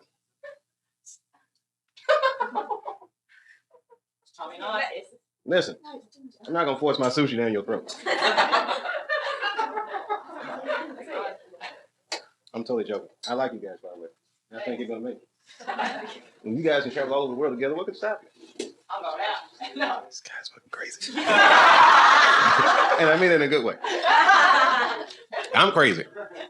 I'm the one eating sushi, but someone just handed it to me. I'm a risk taker. I'm just kidding. I know you wouldn't know. Hey, can I have some more soda? She called me baby. That shit turns me on. I like sexy talk. You're only 21. You don't even know what sexy talk sounds like. The best sushi. I haven't tried it yet. She's still young. 21. You know how much you got in front of you? Young girl. 21. That's the age you put your dick out. She might giggle. She might giggle. Might shock her. It's not you. No, I would never pull my dick out like that. Those days are over. That's how I stopped drinking. When I pulled my dick out at New Year's party. I was drunk. It was like 5, 4. I was probably like, what if I pulled my dick out of this? 3, 2. And then I looked down, I was like, oh shit, it's out. It was embarrassing. I had to make all new friends.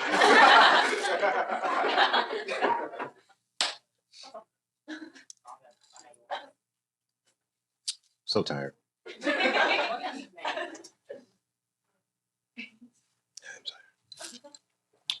Hey, Will, what time you got? It's 1:33. Perfect. That means I'm gonna get this sushi at the buzzer. The last second. Should we make that last roll? Oh fuck, so this thing went up.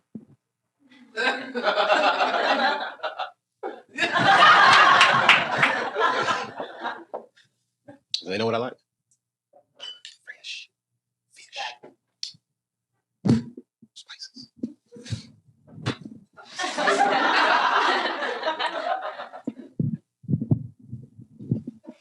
All right, gang. You literally, this has never happened before. You're literally wearing me down. I thought I would have broken you by now. My powers are fading. Took too much time off, and you're sleepy, and you got me with a mama joke. I really should get you back before I go, but I can't do it. Something about you makes me, I know that I'd probably like it if I knew you. What makes you doubt that?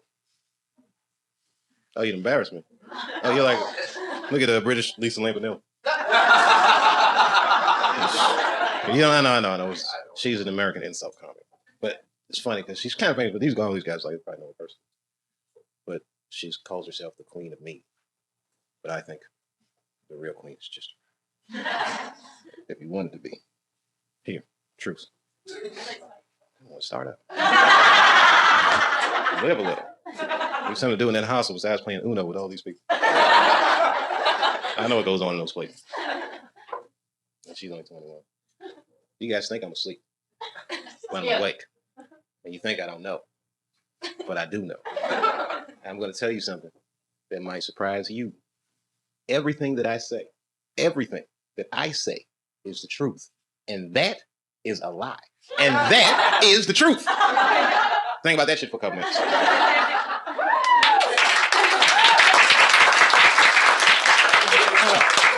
I just want to see you light up. And then when I see you years from now in the hospital, like, and it should have been you, Dave. But I quit smoking years ago. No, if you don't smoke, yeah. Who smokes at that table? You will? We're going to have to ask the management. Technically, we're closed, right? I can't jeopardize their liquor license. You say I can smoke on stage because it's actually considered to be part of my act legally. And tonight, as part of my act, she gets to smoke with. No, you don't have to come on stage. You can sit right there. But I have to light it for you, otherwise it's illegal. Oh, thanks. And what's your name? Leisha? Good to meet you. L-I-C-I-A? Okay, just making sure there's no CIA in it. I've been having a lot of strange coincidences recently. Oh, wait, watch your hair, please. Oh. Okay. I don't want to burn your hair. That shit would just be like... Not bad experiences at all. There you go. No problem. Feel better now, don't you? Doesn't that shit feel good and exhilarating? Smoking inside? Yeah. You can't smoke in England. They banned it in Europe. I thought there would be a fucking war. Ban the cigarette. Can you smoke in Korea indoors? I'm on the way. Is it expensive, South Korea? Visiting. Can I rent a flat? How much? $1,500 a month, one bedroom? I'm only gonna stay for a week.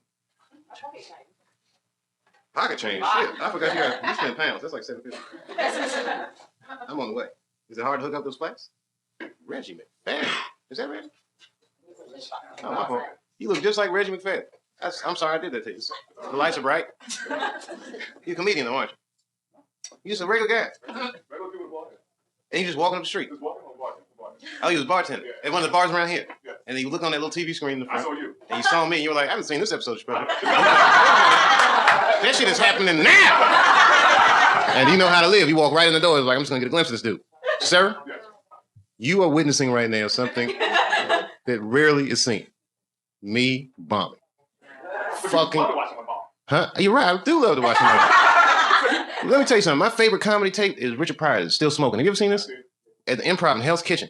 About 40 minutes long. The crowd was freaked out. He started the show. He's like, a little nervous. I haven't done any cocaine all day. This is insane. And then he started doing these routines about his mom sucking people's dicks. I mean, just like he's crazy. You ever seen this? And then he say, he said crazy shit. It is weird, isn't it? He says on that tape, he says, never let a faggot suck your dick. Because they'll tell. And the crowd was just like, that's just the weirdest. It was so fucking weird. The thing I like about the tape is this. Okay, so he does all these routines. He bombs. You can tell he's kind of nervous because, he'll say something real crazy. He'll be looking there. He'll say something crazy and he'll look at the crowd like, just see what it does to him. He starts freaking him out. I can tell he's even freaking himself out, which happens. It was good though, right? And then at the end, they show the list of all the jokes. You remember this part? They just cut to it. And it's like a list of jokes in his handwriting. Some words are misspelled and shit. Damn near every joke on that list became like one of his famous routines. But you could tell it was like the beginning. He's just working it out. And the shit stunk. Why am I telling you that? Because I need you to know that Houston rapist shit is fucking hilarious. I was telling male rape jokes tonight, sir. You missed it. I did jokes about bombs bursting in the air and eating sushi made out of Japanese people. I was saying like really crazy stuff, but I don't know. One of these shits might be a winner. Maybe. Useful. The Brits don't think so. Your comedy's a little different. Just a little bit. When I go to Britain, I have to do they like a little more thought or preparation than you guys got a little more polish to your shit. I think so. No? Who's your top comic right now? I remember Lee Evans from my 20th birthday party. He was at the Edinburgh Festival that year, and he won the Perrier Award. Lee Evans. He was in the Something About Mary movie. Smashing. He was funny. But he's not... He was a guy that... Remember one guy faked like he was handicapped? All right, that guy's actually British. He played American in the movie, but his name is Lee Evans. But his act is very physical. Like to an American, you wouldn't laugh so much. Like, you know, Americans like guys like Russell Brand, like crazy. We like craziness. We like people that say crazy shit. Who? Yeah, your comics like to act more. And if American comics, they'd be like, you're fake. It's true. And Australians, you guys are more like us. As far as your comedy sensibility. Because you're a penal colony. Totally joking, sir. None of them. That you're a penal colony. I don't know if that's true or not. I just heard. It isn't? Were we a penal colony? I heard that about America. Is that true? That America was a penal colony and we just rewrote our history? No, we were pilgrims. Penal colony? No, we was holy rolling. Well, what have we learned in the last few hundred years? I think we've learned that starting a country is a messy business. It just requires a lot of hard work that you shouldn't do yourself. What you should do is import some Negroes. Systematically dehumanize them. I'm just kidding. That did happen. That happened. I'm sorry, everybody. That happened. And I have an entire miniseries to back me up. And that miniseries is called Roots. And you can probably take a look at it. Huh?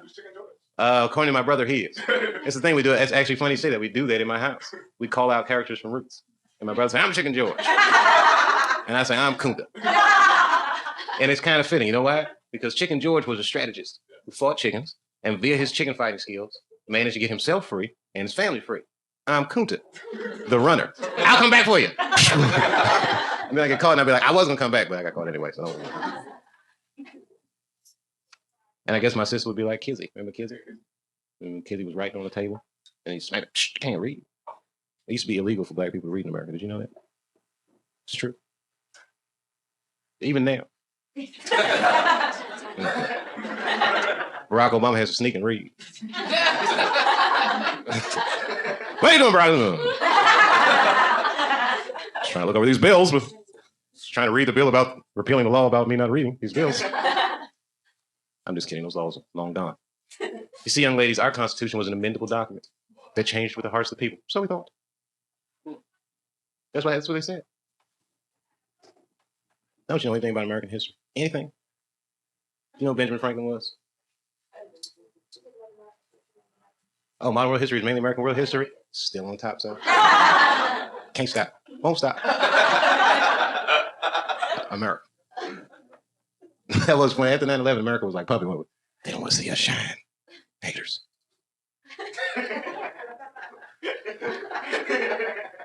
We do good. We do good in America. Our cars seen better days with the rest of the All right, you got us with the Jaguar thing. But have you ever drove an American muscle car? Do you know the joys of a Dodge Charger? The General Lee? Even the horn was racist. It was great. Ooh, you gotta be from America. These jokes are hilarious. Pontiac, we build excitement. And don't get me started on them Belgian cars. Because you know how the Belgians do. I don't want to be offensive, but everybody know about the Belgians. Wild. I like England. I do. I more than like England. I love it. I have great. No, you sound way better than that. You sound better than me, Dick Van Dyke, and all the rest of us that can't talk like you. But there's just a couple things that you don't have as good as us. There's only a couple. Hip hop music, you haven't caught up. And I hate to tell you this, you're never gonna catch up. Not in that genre. And you never had a Richard Pryor. Your country could never produce a Malcolm X, nor would it, nor is he necessary. America is the kind of country that creates the necessity for its dissenters, kills the dissenters, and then celebrates. And that will never happen in England. Not with no black Malcolm X, no black nationalists, because it's... Huh? What's a race dinner? They have race dinners? Oh, we don't have roasted dinners. Well, let me tell you something. We don't want roasted dinner. We want sushi. No, listen. All right.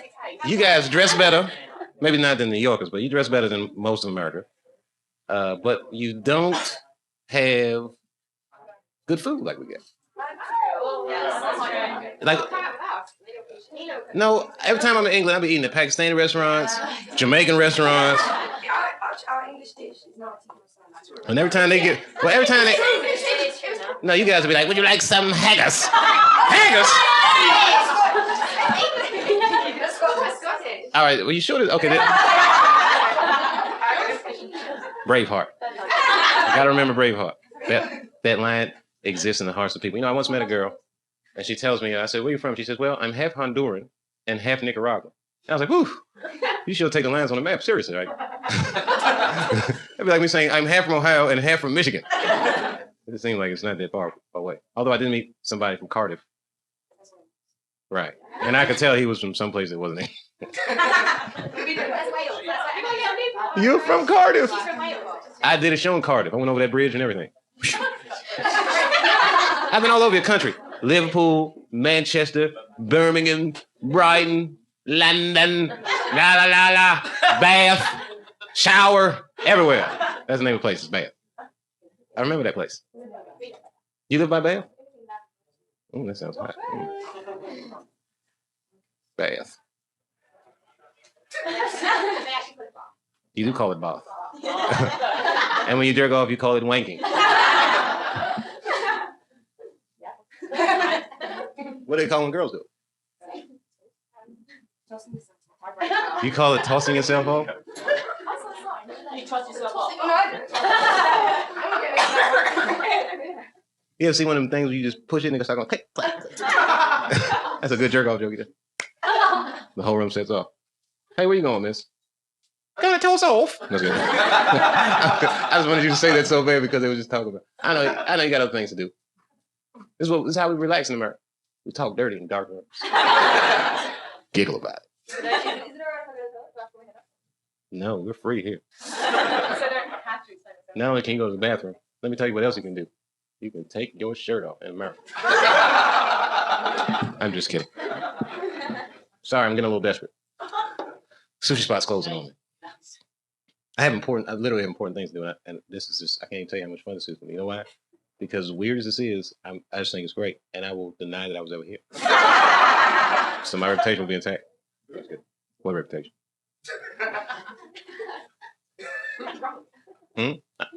I know I look drunk.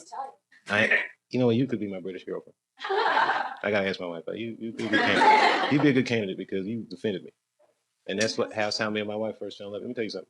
Back during our courtship, right, our sexless courtship, I used to have all these schemes of how I get her to sleep with me. One of the schemes was that I would invite her to a show. This is a pretty harsh story. I said I'd invite her to a show, and then I'd wow her with my blah blah blah blah blah. You can imagine how that scheme goes. But the plan went horribly awry. I was at Caroline's. I'm sorry to bring up another club. That's what I was. And it was some kind of weird function there that night, and I was heckled by a lady, one of the rich Upper East Side women, code word for rich white lady. And the only reason I mentioned she's white was relevant to the story is that in the course of heckling me, which you heckle me, I don't really mind, but you gotta remember circumstances. I got a girl that I'm trying to impress, and I'm a lot younger. And in the course of heckling me, she called me a monkey.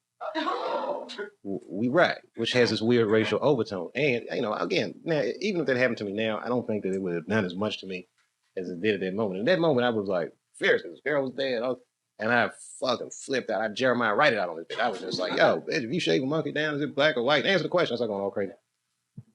And as I'm yelling at her, I see my girlfriend. There's my wife. Then she gets up. Fuck. She starts walking towards the door. So now I'm real embarrassed. And as she's walking towards the door, she walks right over to the lady's table. And she leans into her ear, like a whisper. And she says, "You are a fucking cunt," real loud. I mean, screamed it in her ear, and I was on stage like, oh my God, I'm falling in love. Little did I know that years later, all that anger would be directed at me. Life has a funny way, But like I said, you could be my British girlfriend because you see the defendant. She wasn't pissing? Oh, no. What does that mean, taking the piss? Oh, I know. Me and her are already cool. She's my sister-in-law. She could be my other British girlfriend. All you have to do is plant a flag in something and it's yours.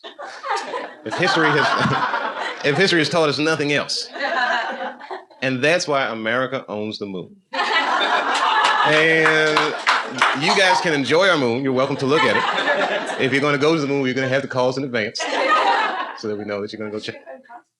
Yes, you can own parts of the moon. Oh, you have a part of the moon in your house?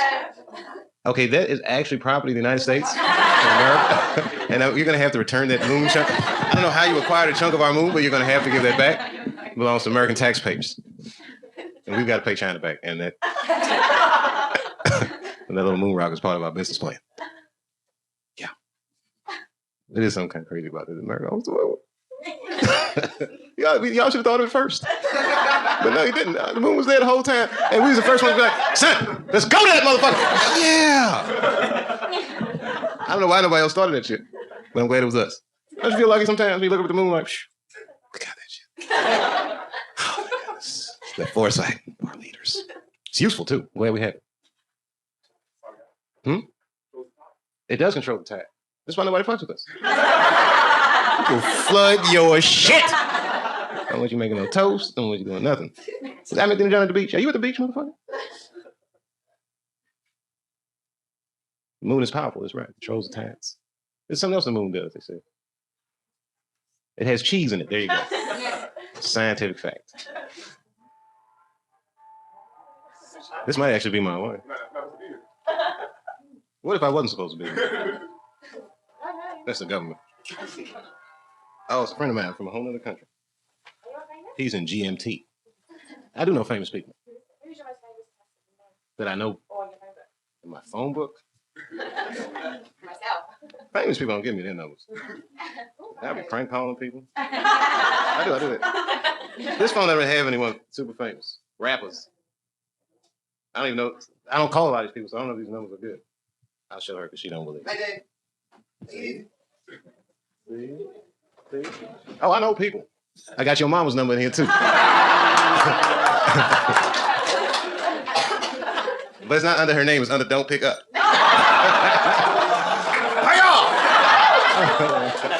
I'm just kidding, I don't know your mom. No, I'm just joking around. We all love our moms. Except for Eminem. He hates his mom.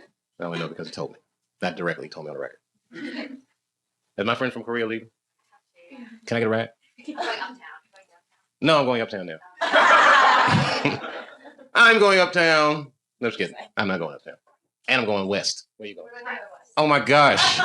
Wait a minute. This might work out. Hey, where are you going? I'm stovetop. I'm state. Are you really roommates? And what about you? I wish I lived with them, but I don't get downtown. I wish you lived with them too because this shit would be just too much.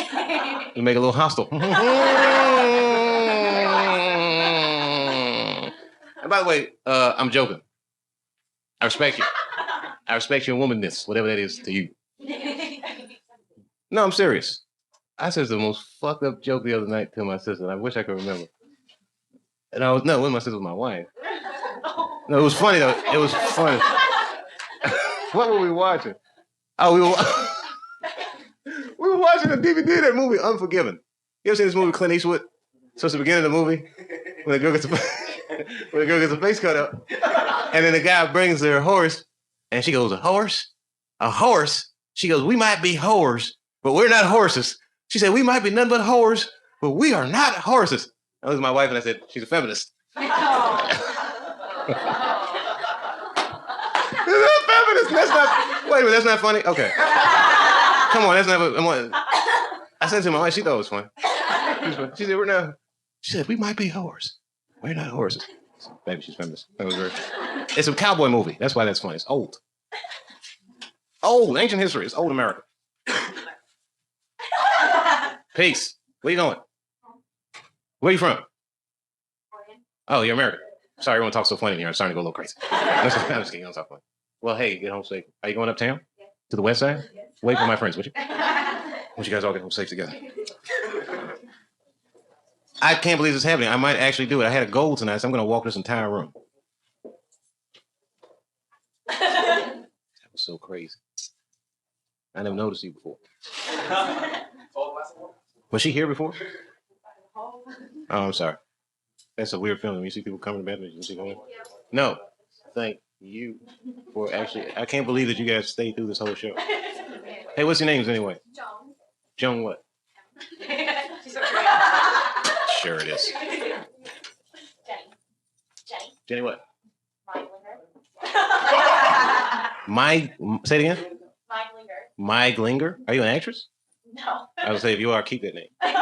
Jenny Meiglinger. Meiglinger. I said it right. I know it was something. Joanna Gusman. What is it? Joanna Gusman. Gusman.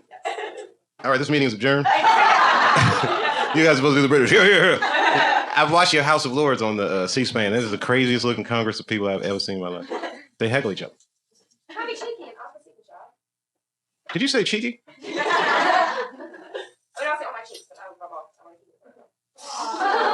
Wow.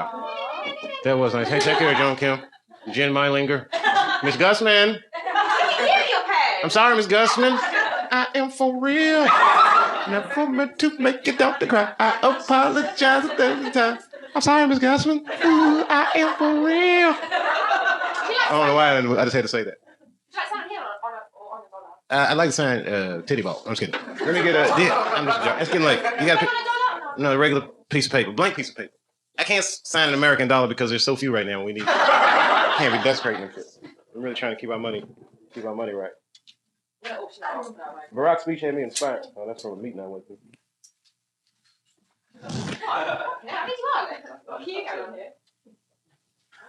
I appreciate you. No, I do appreciate you. Where are you going to be in England? Well, it's funny you ask. I have no plans. Maybe one of these. You know what? I like visiting there. Only reason I don't go there more often because it's so expensive, and I haven't been working. It's cheap. Hmm? It's not cheap. No. What? I got pen. I got paper. Got it all, baby. What's your name again? L-E-I-L. Don't touch the sides. A. Leila. L-E-I-L-A. Like teach drama. One eye. Nice name. Wow. Oh, yeah. I was Leila.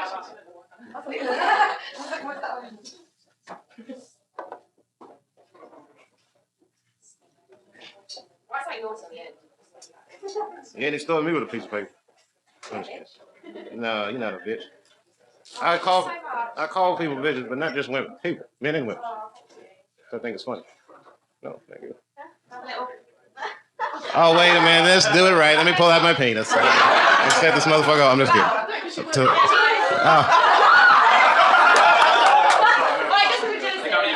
Finally, a closer. No, you can't find that last joke, and the lady was like, "Hey, I'll get off on that." Oh yeah, I got blank paper. You know, the only thing worse than getting walked out on by a crowd is signing for it. And I'll do that because I have that much. Hey, Will. You got it all right with me. Are you really from Cambridge? Do you go to university there? Southampton, right? Okay. Southampton. Seriously? You know why I don't like facts like that? Because I'll remember them. Years from now, I would repeat that fact to somebody without having fact checked it with a stripper.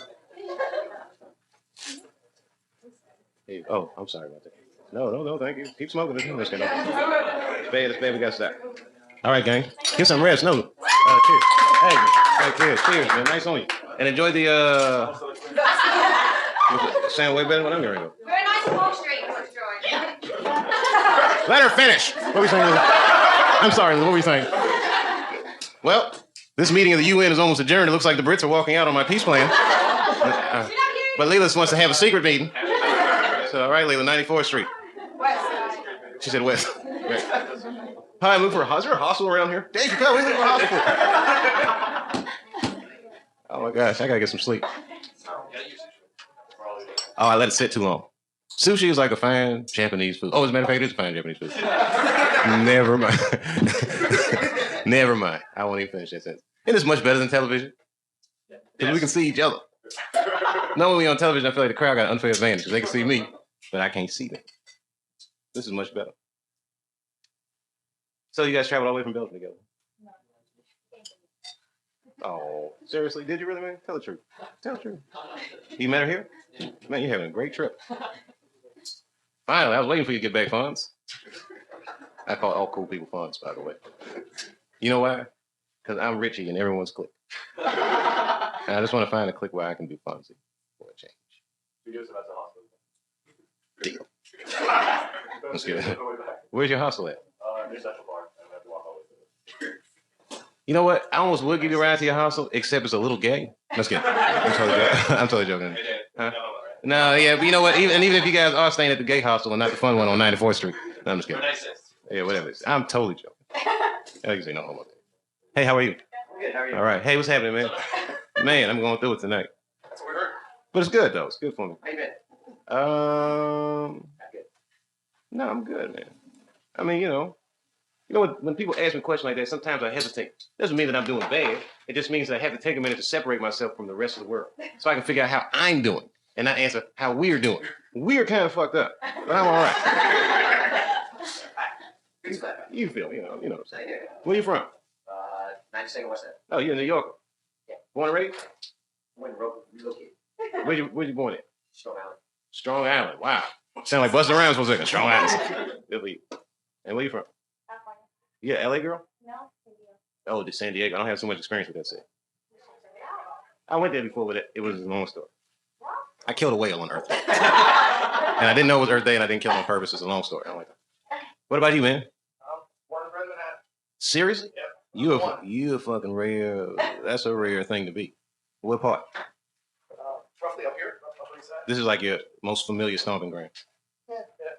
It's changed now, hasn't it? Yeah. Can I quote Dr. Dre for a second? Things just ain't the same for gangsters. I love quoting hip hop music. I like quoting hard rock. Quote a hard rock song and I'll quote a hip hop lyric. So let's go back and forth. Wow. Chopper breakfast on the mirror. Chop your breakfast on a mirror. That's a hard lyric. Live from Master Club. Chop your breakfast on a mirror. You know what's so funny? There has never been an openly crack smoking rapper. We don't have like a rap lyric for that. Chop your breakfast on a mirror. Holy shit, I can't top that one. Down in a hole, losing my soul. There you go. House of Chains. Okay, how about this? Thinking of a master plan. Ain't nothing but sweat inside my hands. So I dig into my pocket, all my money is spent. I dig deeper, still coming up with less. So I start my mission, leave my residence, thinking, how can I get some dead presidents? I need money. I used to be a stick-up kid, so I think of all the devious things I did. I used to roll up, just hold up. Nothing funny. Stop smiling. Still in the mood with the money. That's my favorite shit. He actually is a rapper. We have this music in America. Rappers talk about all kinds of shit now. Not just the clothes in the car. Because the truth is always in the rap music. Listen, in 1990, rap group NWA came out with a song called Fuck the Police. They made this song, they got put on FBI watch list. Police fraternity fucking hated their guts. Everybody hated their guts. How you make a song called Fuck the Police? 2 years later, short 700 days, a guy named Rodney King gets the shit beat out of him on the LA freeway. And everybody in America was like, oh, that's what they were talking about. But nobody listens when they say it. But rappers always talk about what's going to happen. 3 years later, Van Melly. What happened? 3 years later, Van Melly remade it. What they, Fuck the Police? Well, who? Who remade it? A rock band? See? Because it's sentiment. And then, I mean, everybody's rap music say everything. Everything's going to happen. Time to get paid. Blow up like the world trade. Remember that? Global warming. This is why I'm hot. This is why I'm hot. See? It's out there, though. You know why? If it's rock music, if it's rap music, if it's whatever music you listen to, artists are the truth. You know why? Because everybody gets information. But only artists can interpret information on an emotional and an intellectual level simultaneously. They can make you think and feel about something at the same time. No matter what kind of music it is. That's why whenever a society goes through its turmoil and the government wants to repress the people, they always go after the artist first. Always. Always. Always. But if you tell pussy jokes, you're safe. Just as long as you don't tell no political pussy jokes. A political pussy joke? All right, so I'm fucking Nancy Pelosi right now. I don't even know what that sounds like. But she does have some. I'd beg her. She got some nice titties. Sarah Palin? Yes or no? No. Yeah. No. I like this guy's standard. She's like, yeah. Yes, okay. Gotta play hockey. I know. That's the thing. We need to see. I like that though. You know why? Because if you can imagine yourself having sex with a woman like this, do you know what that means? That means that you look at powerful people as people. No, Oh, I'm sorry, I misinterpreted you. Turns out it means he'll fuck anything. I thought you. Are you a musician for real? Okay, what do you play? Rock guitar? And you 10 bar? You 10 bar and you play rock guitar. Do you know what that means? You're a bartender. Wow. You're my best friend. Holy shit, that's your best friend to say this? I know. Imagine how good a bartender is. No. Yeah, that's true. It means all those things. It also means you have an exciting life. Pretty good. It's an exciting life. You play music. And even when you bartend, you get to talk shit all night. It's great. Are you his girlfriend? No us. Are you in the band? No, I work with them. I thought you would be like, I'm the tambourine player. I'm not a groupie or a player or a follower.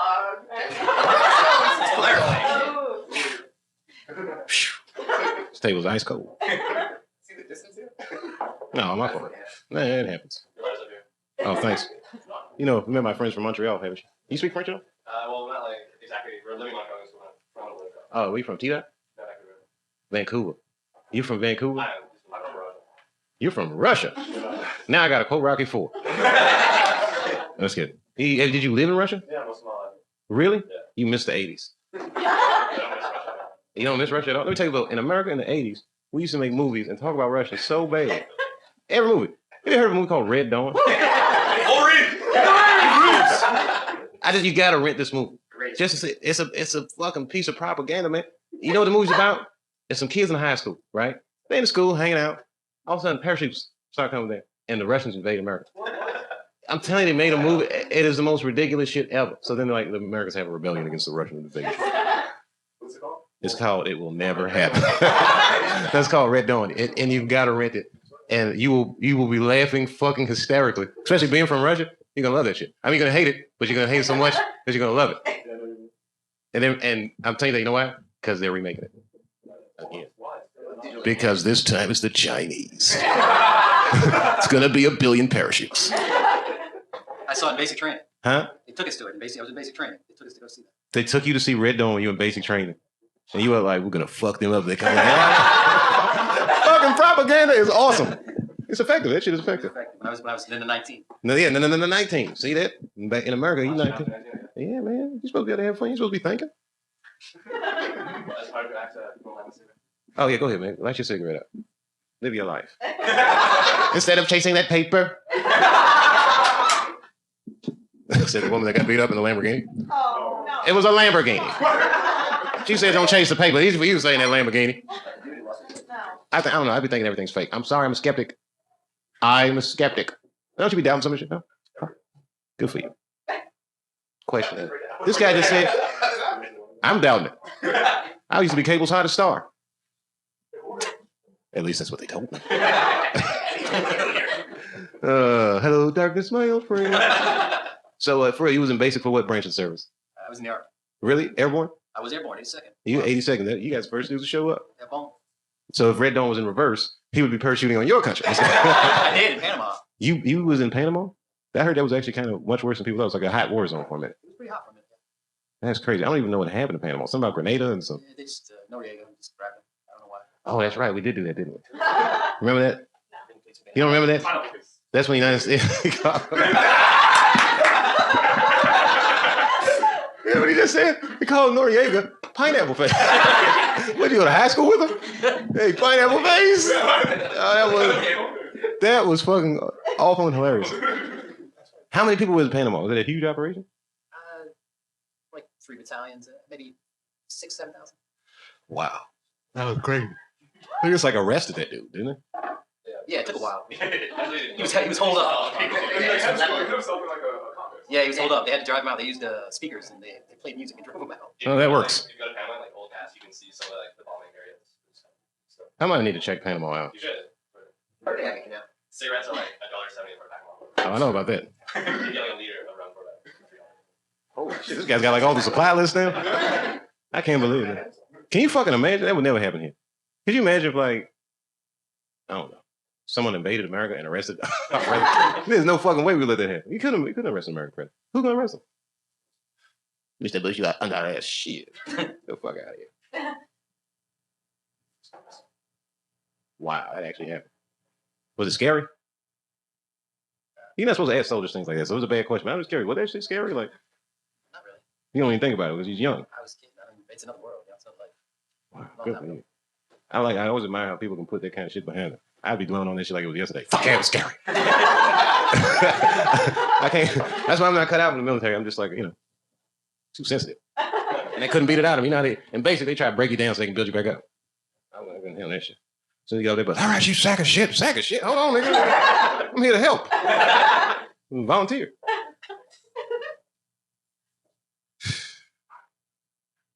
Didn't want to hear a stripper. They can fact check or something. Now, strippers, this is an established fact from early in the show. Remember we discussed this. That strippers are like street Google. Like this? They're street Google. If you want to know something, you got to ask the stripper. these guys are in bands, right? So you say you're in a band, but your band's starting out, right? Just say it was your band starting out. I don't know what stage of the game you're at. But I remember when I was starting out on the road, right? Back then, comedians, people be on the road, they want drugs or anything. They got to ask street Google, ask stripper, everything. About every place you go, if you go to stripper, that's like getting a timeout, but they push it that's not in timeout. You never heard that? He's my stripper. He gets everything. Are you really like street Google, man? Pretty much Google anything you want now. I guess you're right. I know. I mean, honestly, I'm a pretty morally upright guy, but I just like, crying. Are you taking off? Yeah. I thought y'all were in love. What happened? They sat through this. How you gonna leave this Belgian guy here by himself? He don't know this.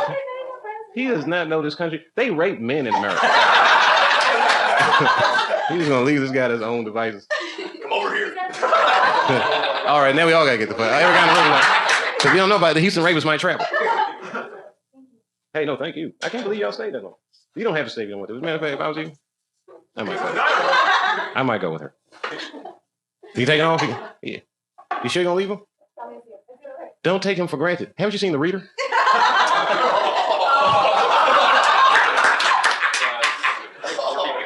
Yeah, it was good. Well, you know, I see why she got Oscar. But you know what I like about it? I don't like movies where the music got violins in it. Somewhat, yeah. I gotta collect the tips. All right, I should really be getting out of here. I know. Let's go get plugged up. I like the way that guy thinks. That's the old Dave. You want the baby on the corner? Yeah, that old Dave. Old Dave. 19-year-old Dave got in that car, and all the way up to maybe 25-year-old Dave got in the car after debating with himself. 35-year-old Dave's like, parts of him. I just don't think I have the physical stamina to be 25-year-old Dave. 25-year-old Dave could not eat for 4 days and smoke weed the entire time. It was amazing. No, you know what I mean? He'd be on the roads, like, I smoke some weed, get some coffee. Hey, welcome back. Finally, you guys got rid of the girls. You can be gay like you want to be. I'm totally joking. They just say like the hottest girlfriend and then girlfriend's left, and then he comes back in like, this is gone. But then, he's traveling, right, from Australia with his girlfriend. So, you know, he might need a breather. No, actually, I left my jacket. Oh, man, I thought you came back with some more comments. You know what? You're right, though. I gotta get out of here. Where you going? So, yeah, last. Where have you got to go? I'm going to the Four Sides. I'm going to go to my room. Yeah, well, you know what? You know why I like you know why I like to stay in nice hotels, honestly, because it's like walking to fantasy. No, people. No, they don't bother you. As a matter of fact, the moment you hit the door, it's as if you were somebody, even though you're not really somebody. I can't explain it. Welcome back, Mr. Chappelle. You stay on the fake names? Yes, I do. What's your best fake name? Honestly, What do you say over tonight? Where are you saying? I'll tell you this one because I don't use it I know anymore. about fake names. And when I went on tour in 2002, 03, on that tour, I checked out the name Harry Balls with a Z. Right, so then they call me up, they'd be like, hello, Mr. Balls. And then like Beats Newts and all that shit. That shit was very, it was very funny for us on the tour because I know anybody who called my room, they had to have said that. Harry Balls. Yeah, these nuts. But they'd always say that, hello, Mr. Newts. They always hesitate. Oh, that's just amazing. And if the hotel wasn't something, they'd be like, yeah. Are you gonna take your show back? Are you gonna take your show back? What show? Chappelle Show? That really famous one? Oh, Chappelle Show. Yeah. I don't know if it's about getting my show back as much as I should really get my name back. And it's kind You of. guys are gonna store a lot of money. Like, it's gonna be. You got anything that works? Yes, I do have something that works. Well, I'm currently working on a surveillance video with the FBI. The fucking tearjerker. It's called The Man That Knew Too Much. That's good. Wait. What am I got in the works? Nothing special. Yes, I do have something that works. Yeah, I'm working on it right now. Yeah. Huh? Just do it? Yeah. Wow, wait a minute, that's catchy. Oh, Mikey, just do it. yeah, flowing with emotion. That's right. Don't pretend. Just do it. Just do it. Don't pretend. She just hypnotized me. Whew, something about when you said just do it made me so fucking sleepy. I can't even explain it. Like she said that. And it took all the energy out. And Will just walked in with a big old pizza. No thank you. Thank you for coming out. Sushi place is closed. I heard. Right. And now it's there if you want to try it out. Dave, why do you live in Ohio? Why do I live in Ohio? You talk about Ohio, you know, New York, and LA, and we live in Ohio. Honestly? Ohio. Right in chaos. Yeah, there's like a whole stack of reasons. I mean, Number one. huh? It's quiet and none of you fuckers are there. Yeah. What's one reason? I heard you actually live on a farm. I live on a working farm. That's absolutely right. Excellent. You see, the thing is, think about it like this. Once you make over, like, say, no, not even. I look at it like this. No, the average price of an apartment in New York is $1.2 million. A person that make over $2 million in a year has to pay over $200,000 in taxes just to live in New York. New York got to pay city tax and you got to pay state tax, right? Now, you can live anywhere else in America with a high quality of life for a way lower cost of living than New York. So at a certain point, even in California, at a certain point, I ask my friends and say, yo, why we work so hard all the time just so we can be in New York? Because it's New York. If I want to get a slice of pizza at 4 o'clock in the morning, I can do that.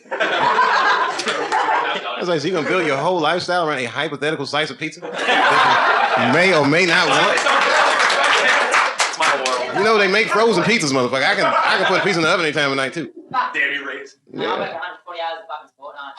You work 100, what? 140 hours a fortnight. What's a fortnight? 2 weeks. Why? You can tell I've never had a real job. He hit me like real job terminology. I work 140 hours in a fortnight. I don't even know what the fuck a fortnight is. 12 hours a day. Nearly every day of the week. I get about You just moved to Ohio. 100 grand a year after tax. No, before tax. So I get taxed and then I get taxed back. Can you buy me a beer? And a pizza? No, I got about 60 grand after that. Well, 60 like I got Australian dollars or 60 60 American dollars? Australian dollars. So Oh, I'm broke. you kill yourself. Oh, never mind. I'm killing myself. It's all- Can we buy you pizza? But you know what? I gotta get a beer. But you know what, man? I know a way around it, and it's not. The dog. It's not a perfect strategy, but it might be better. But I'm happy. No. And that's important. That's important. No, that's important. And you know what? You happy? I'm happy. I'm happy to have. I think that's great. I'm happy to have 6 grand debt in a year and save 50 grand in a year. Australian dollars, not US dollars. And I'm traveling for a year. Hopefully. That's fucking great. Pretty good. That's not too bad. Yeah, kudos. I pay off 60 grand, save 50 grand So in you're a on year. holiday? Hold on, let me get a pen so I can write down your stats. Alright, I might. I saw a little bit of Yeah, no, because no, it sounds like you got the formula for success. Listen, Dave, take a hundred. It's my girlfriend. You know, I'm gonna tell you, I just saw for 2 minutes. She made me happy. His girlfriend is no, not in a bad. No, I'm saying your girlfriend is his girlfriend's really good looking. Like, yo, he's not in a band, but if you see his girlfriend, you'd be like, who you play with? She has more than me. You know, you look like you got like a rock star's girlfriend. I mean, no, she's like Nirvana status. Yes. Everybody got that right now. Wait a minute. Let me explain to you how good looking is. Let me explain to you how good looking his girlfriend is. Let me explain to you how good looking this guy's girlfriend is. He works 140 hours in a fortnight. He gets taxed 40 grand on his 100 grand he makes in a year. He makes 60,000 in Australia. The exchange rate is $1 every $4 Guy makes $25,000 a year. He's working every day on a fortnight. Wait a minute, let me finish. He was one of the happiest people I've met in the last 4 days. What does that tell you? His girlfriend looks fucking great. Mate, I get nice sex, so I get it every night. I need it. He never met somebody like that? Aussie. You know, this guy. That's not all. Trust me, I've had someone. No. I'm like, jump on the fucking kangaroo, and I fucking rude. Woo! You know what, man? You broke everybody up into groups.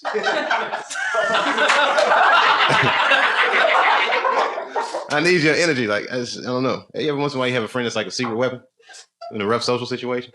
You like bring out the Aussie, and he just there's a riot breaking out. He'll just split that whole crowd up. Hi, I work 140 hours on a fortnight. 12% of the people are like, what's a fortnight? 2 weeks, mate. The crowd start listening. No, for real, man. For real, man. You're what they call dynamic. There's 2 kinds of characters: the static and the dynamic. You are dynamic. You know how I know? Because you're not even in your own country. You're having a great ass time. You're taking on a room full of hecklers and a professional comedian. You have no mic or speakers or stage to back you up. You're just here by yourself. You walked out into a winter night and forgot your coat. You are like a motherfucking original. You are my dude, man. I like dudes like you. Like, why am I so cold? Oh, shit, I forgot my coat. Too much to drink, but I get another. That's all right. That's all right, man. I drank vodka. Fuck, why don't you just keep up? This guy also. He didn't even know exactly who said it. So he turned to the room and said, fuck, why don't you keep up? For real, man, you all right. You're the kind of person that nothing bad will ever happen to you. Mate, I'm gonna stomach ulcer for fucking 2 days now. You had stomach ulcers for 2 days and you're still giggling it up and drinking? Don't you see your Teflon? You are like the bionic Aussie. They made them for $6 million minus exchange rate. I'm gonna get another drink. Wow, think about it. If I had taken that $50 million deal, I could have bought bionics. If a bionic man only cost $6 million, Australia. I could get parts That's of my cool, bionics. man. I wouldn't even do my whole body. I'd be like, he's saying that he's having a good ass time in whatever language he speaks. Aboriginal. Anyone translate Aboriginal. I know we missed a lot. Have you ever been to a show where an audience member gets ripped on by other audience members and the comedian can't really defend them that well? See, people say, Dave, why do you stay on stage so long? Because if I hang out long enough, something like that will happen. And I like to see these kinds of things. It's only Let's for you. meet you. It's good fun. Good fun. No, it's a rare, it is good fun. I could have done a lot of things to have fun, but nothing would be as fun as this. What am I going to play? Video games again? Thanks for staying on this long. We just Hey, closed. Do you know any jokes? What, the baby joke? Yeah. Oh, man, I haven't done that joke since that night. Baby, go to the call. That's a great joke. It's funny. He's that guy. It's funny as shit. It's truth and gist. It's New York. Don't sell weed this time. Sell something else. What? I don't know. Whatever people. People sell weed in New York, I'm sure. Really? Are we keeping you here? No. I mean sarcastically. No, Like, I mean Ayani. Oh, no, that's just, listen, I have physical limitations. Don't tell anybody. But I'm sleepy. But I enjoy myself. What time is it again? 2 o'clock? 3 o'clock. 3 o'clock. All right, that's fair enough. Then you can get on 2:45. Fair enough. I walked the overwhelming majority of the room. This room was full. Well, you guys are new. You guys were here. I'm saying. Wow. I live around the corner, man. I go anywhere. Yeah, this Maybe man. joke. Maybe joke. He's military trained though. I like that though. Like, okay, you're the second person I've met from the Panama operation, and I can't believe you just said that off the top of your head. And they were arresting, of course, President Pineapple Face of Panama. You know, Manuel Noriega heard you say that. It Still would in probably jail. hurt his feelings. Yeah, He's still in jail? he'll never get out of jail. Never get out. How you gonna get out of jail after you got arrested by the army? That's a bad sign. You know what that is? That's like when you're in Grand Theft Auto and you get all 5 stars. That's an army. Noriega got that shit. He had 5 stars in Grand Theft Auto and got caught. The army. You know what's great about this part of the night? If I say like half a joke, you guys will finish the entire joke. I can just lay back with pen and paper. No, you know what's the funniest thing? I was just thinking like a minute ago. I'm not gonna remember anything with this. I'll remember something. That's okay. It'll come back to me. It'll stay when I need it. Just Australian guys. That's all I can remember. That guy was great, dude. The Last Supper of Pussy. Now that was a line. Oh, that was funny. It was, yo, you missed it. We missed that. There was all this whole table, all hot Do it girls. again. He's trying.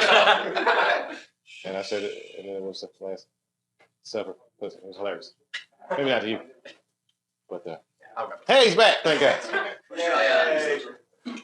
Hey, man, we getting ready to go. Hey, Fucking criminals. You're off the page of life. What happened? What happened, sir? did you know what I love? What do you love? You were so trustworthy. Oh, that we didn't go through your jacket?